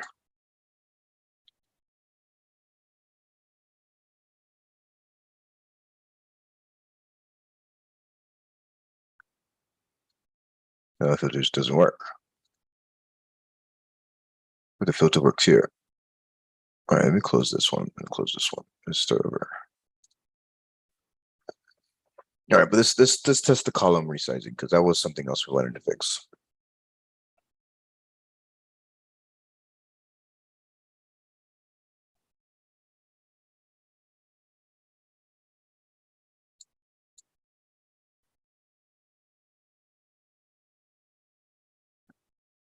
Okay.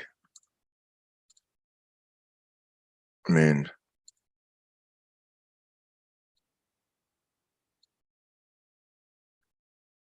okay. Still 100.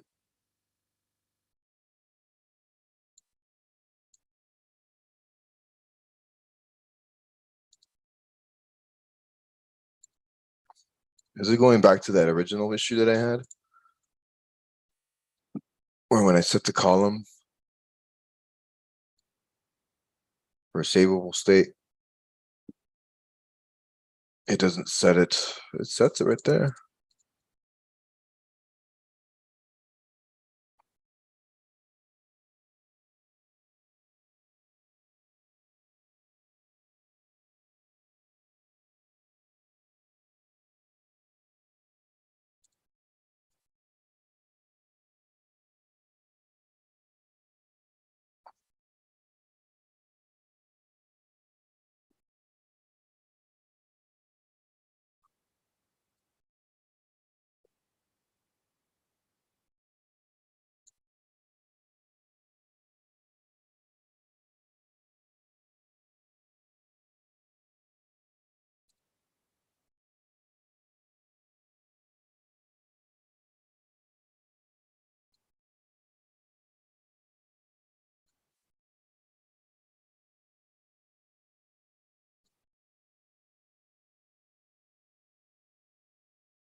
I think it's because the max is, yeah, that's what it is.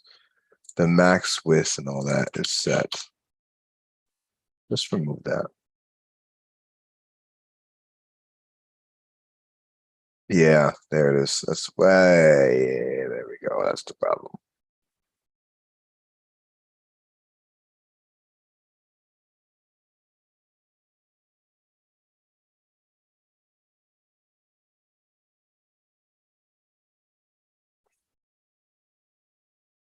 Yeah, I'm gonna just go ahead and remove this.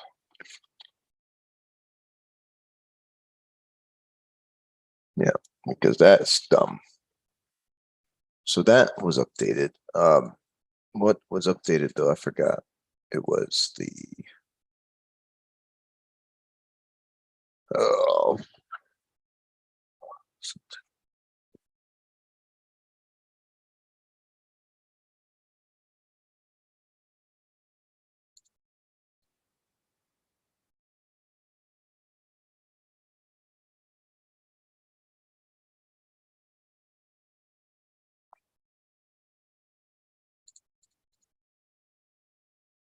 wait a minute. If it's loading. Hmm.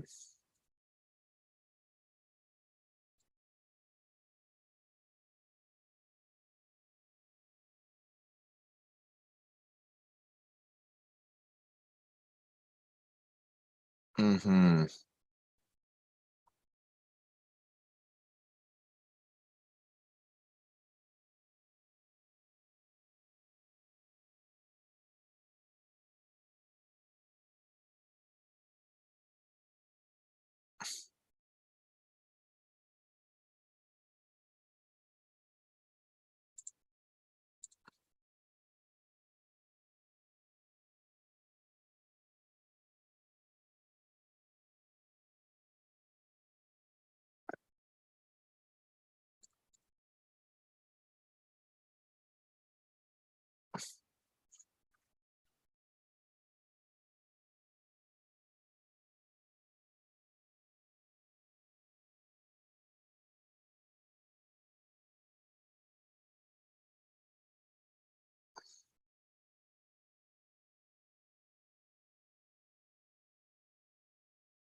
Hmm.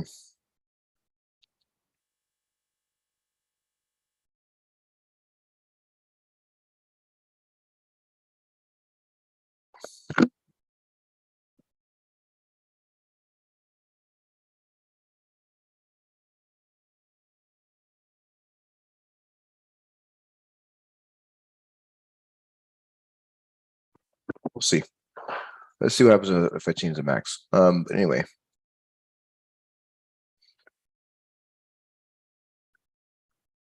So here we go. See that?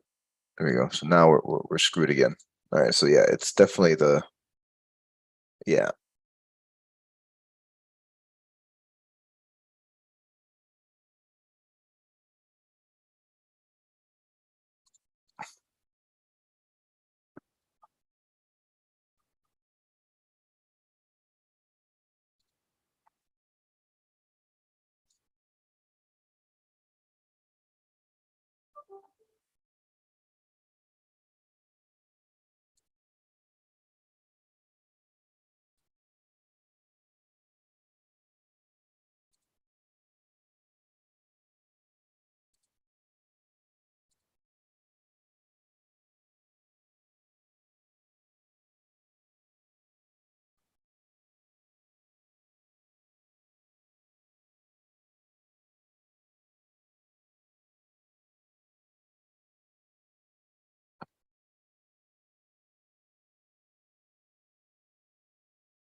All right, let's try that out.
All right, let's see.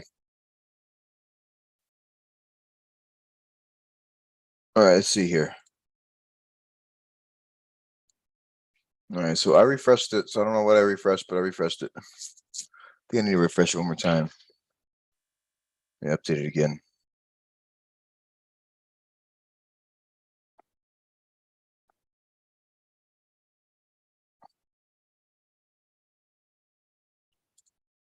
Okay.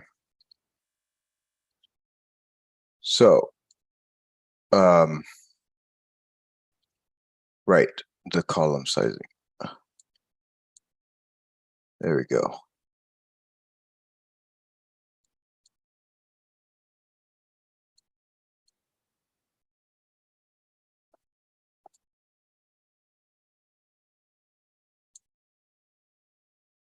And that is happening because it's waiting for this to update. That's why.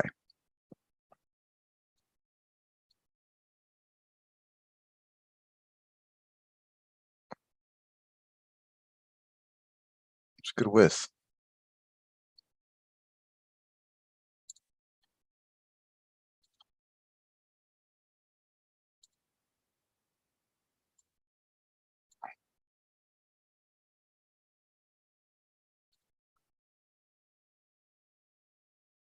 So look at that. It saved the first one, but didn't save the second one.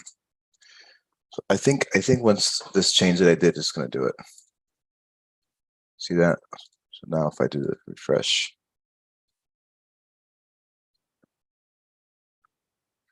Now this is what I want to see though. The first time it's initiated, it will set it. All right, so we should see it populate.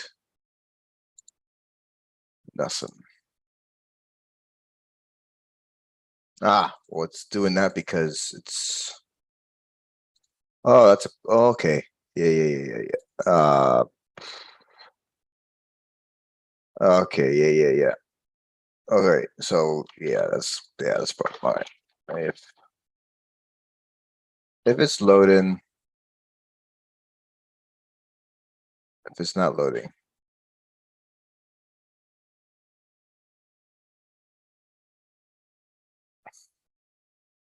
It needs to be like a caching or something on this thing.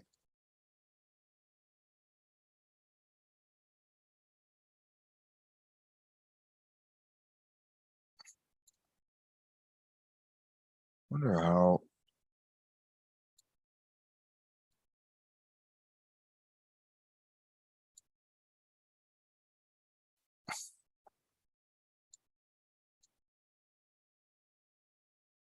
I think what's happening is it's trying to set it.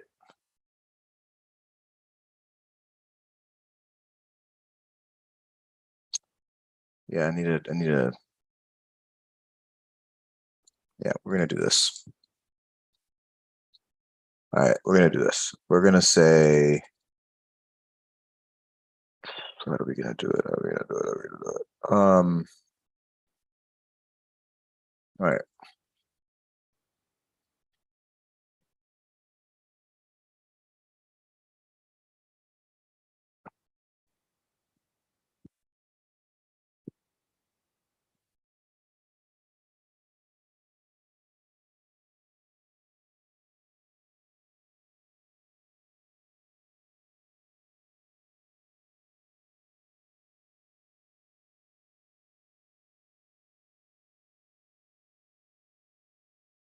See, I like the debounce thing. See, I like that. I don't know. I don't like how it's being used. Because what's happening, the reason why it's a problem for me is because whenever I set something,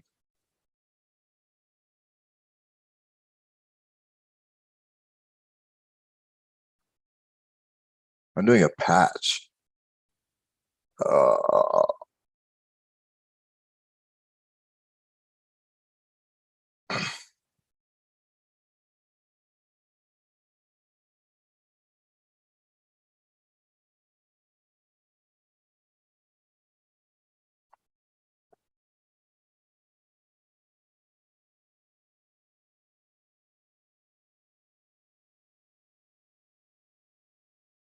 Okay, yeah.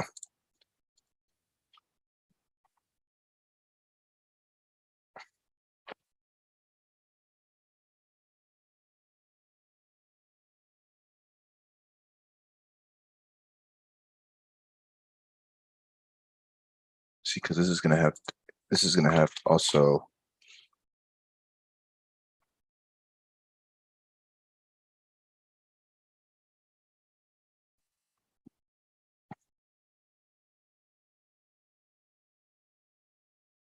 So I would have to just make sure, okay. All right. All right,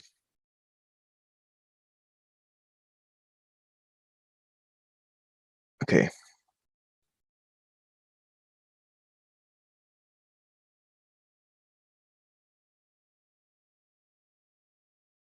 All right, you know what we're gonna do? We're gonna do this. We're gonna just say.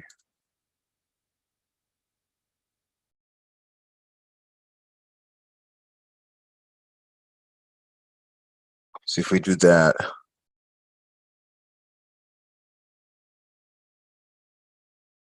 All right.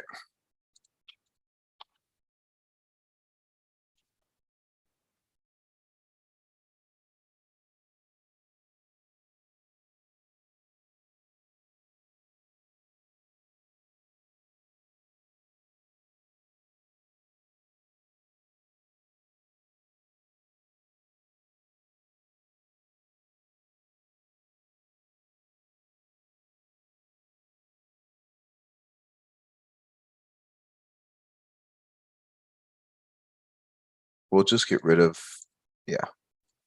And then we'll say when JSON data, when that changes, that's where we want to put the debounce thing.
You know what? Forget this whole get thing.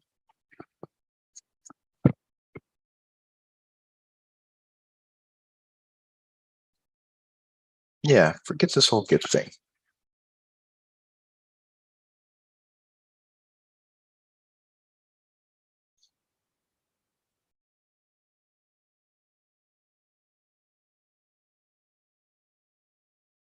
Get the whole get thing. For now, we are just going to focus on setting it.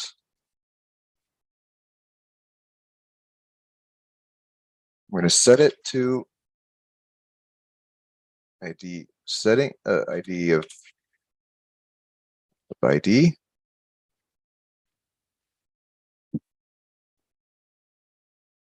and data. Heat size is going to be -1. Okay, that's what we're doing.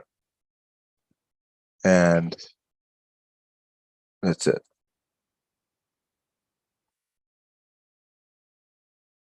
Okay, this whole load thing.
Hello?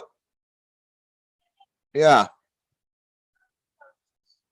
Oh. All right.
So load is good.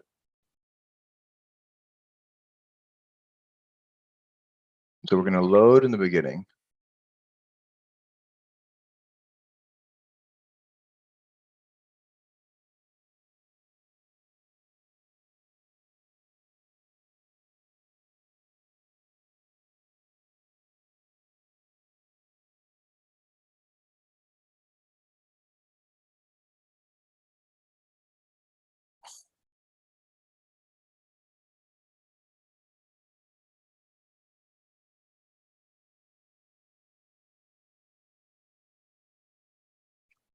And then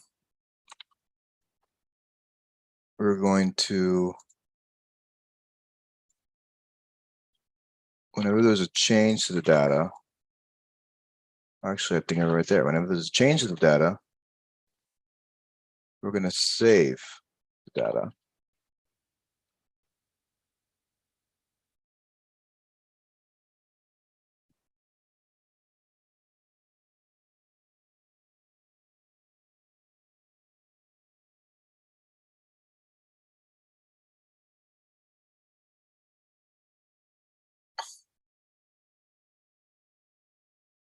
Yeah.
Okay.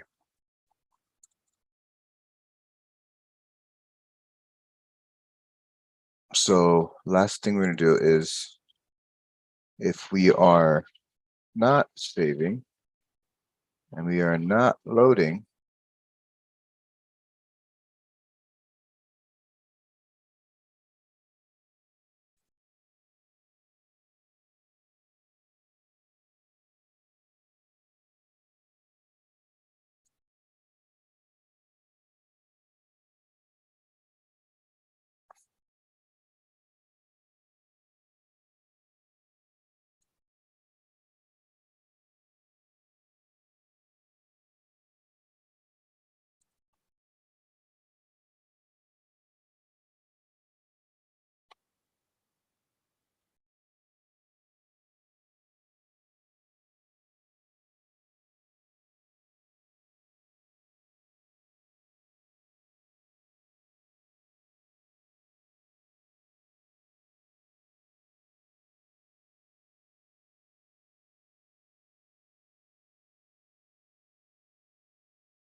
and that's it. That's good. Whatever.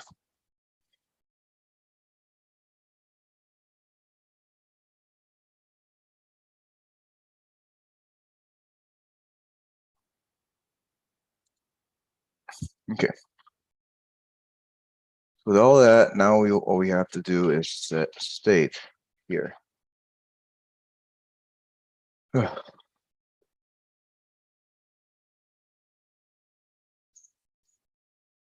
Oh, and then also down here.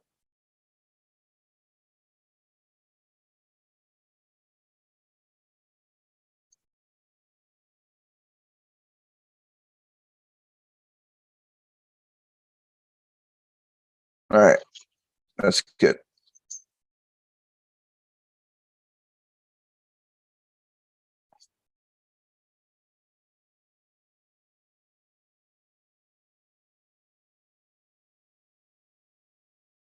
All right, but this refresh though is testing one thing.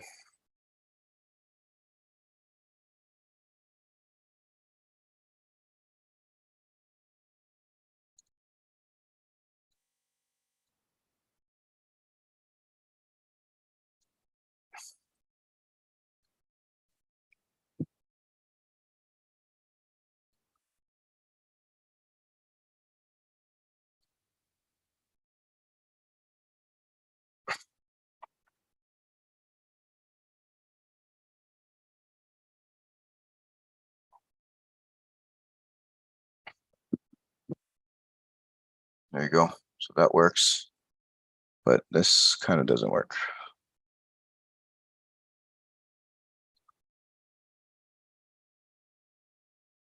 Oh, now it shows up. Okay.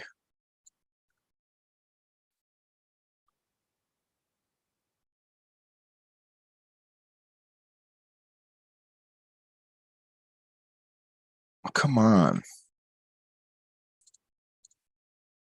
Right.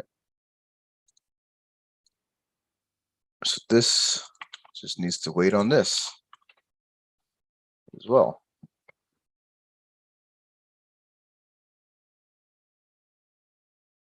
Okay, I think that covers it.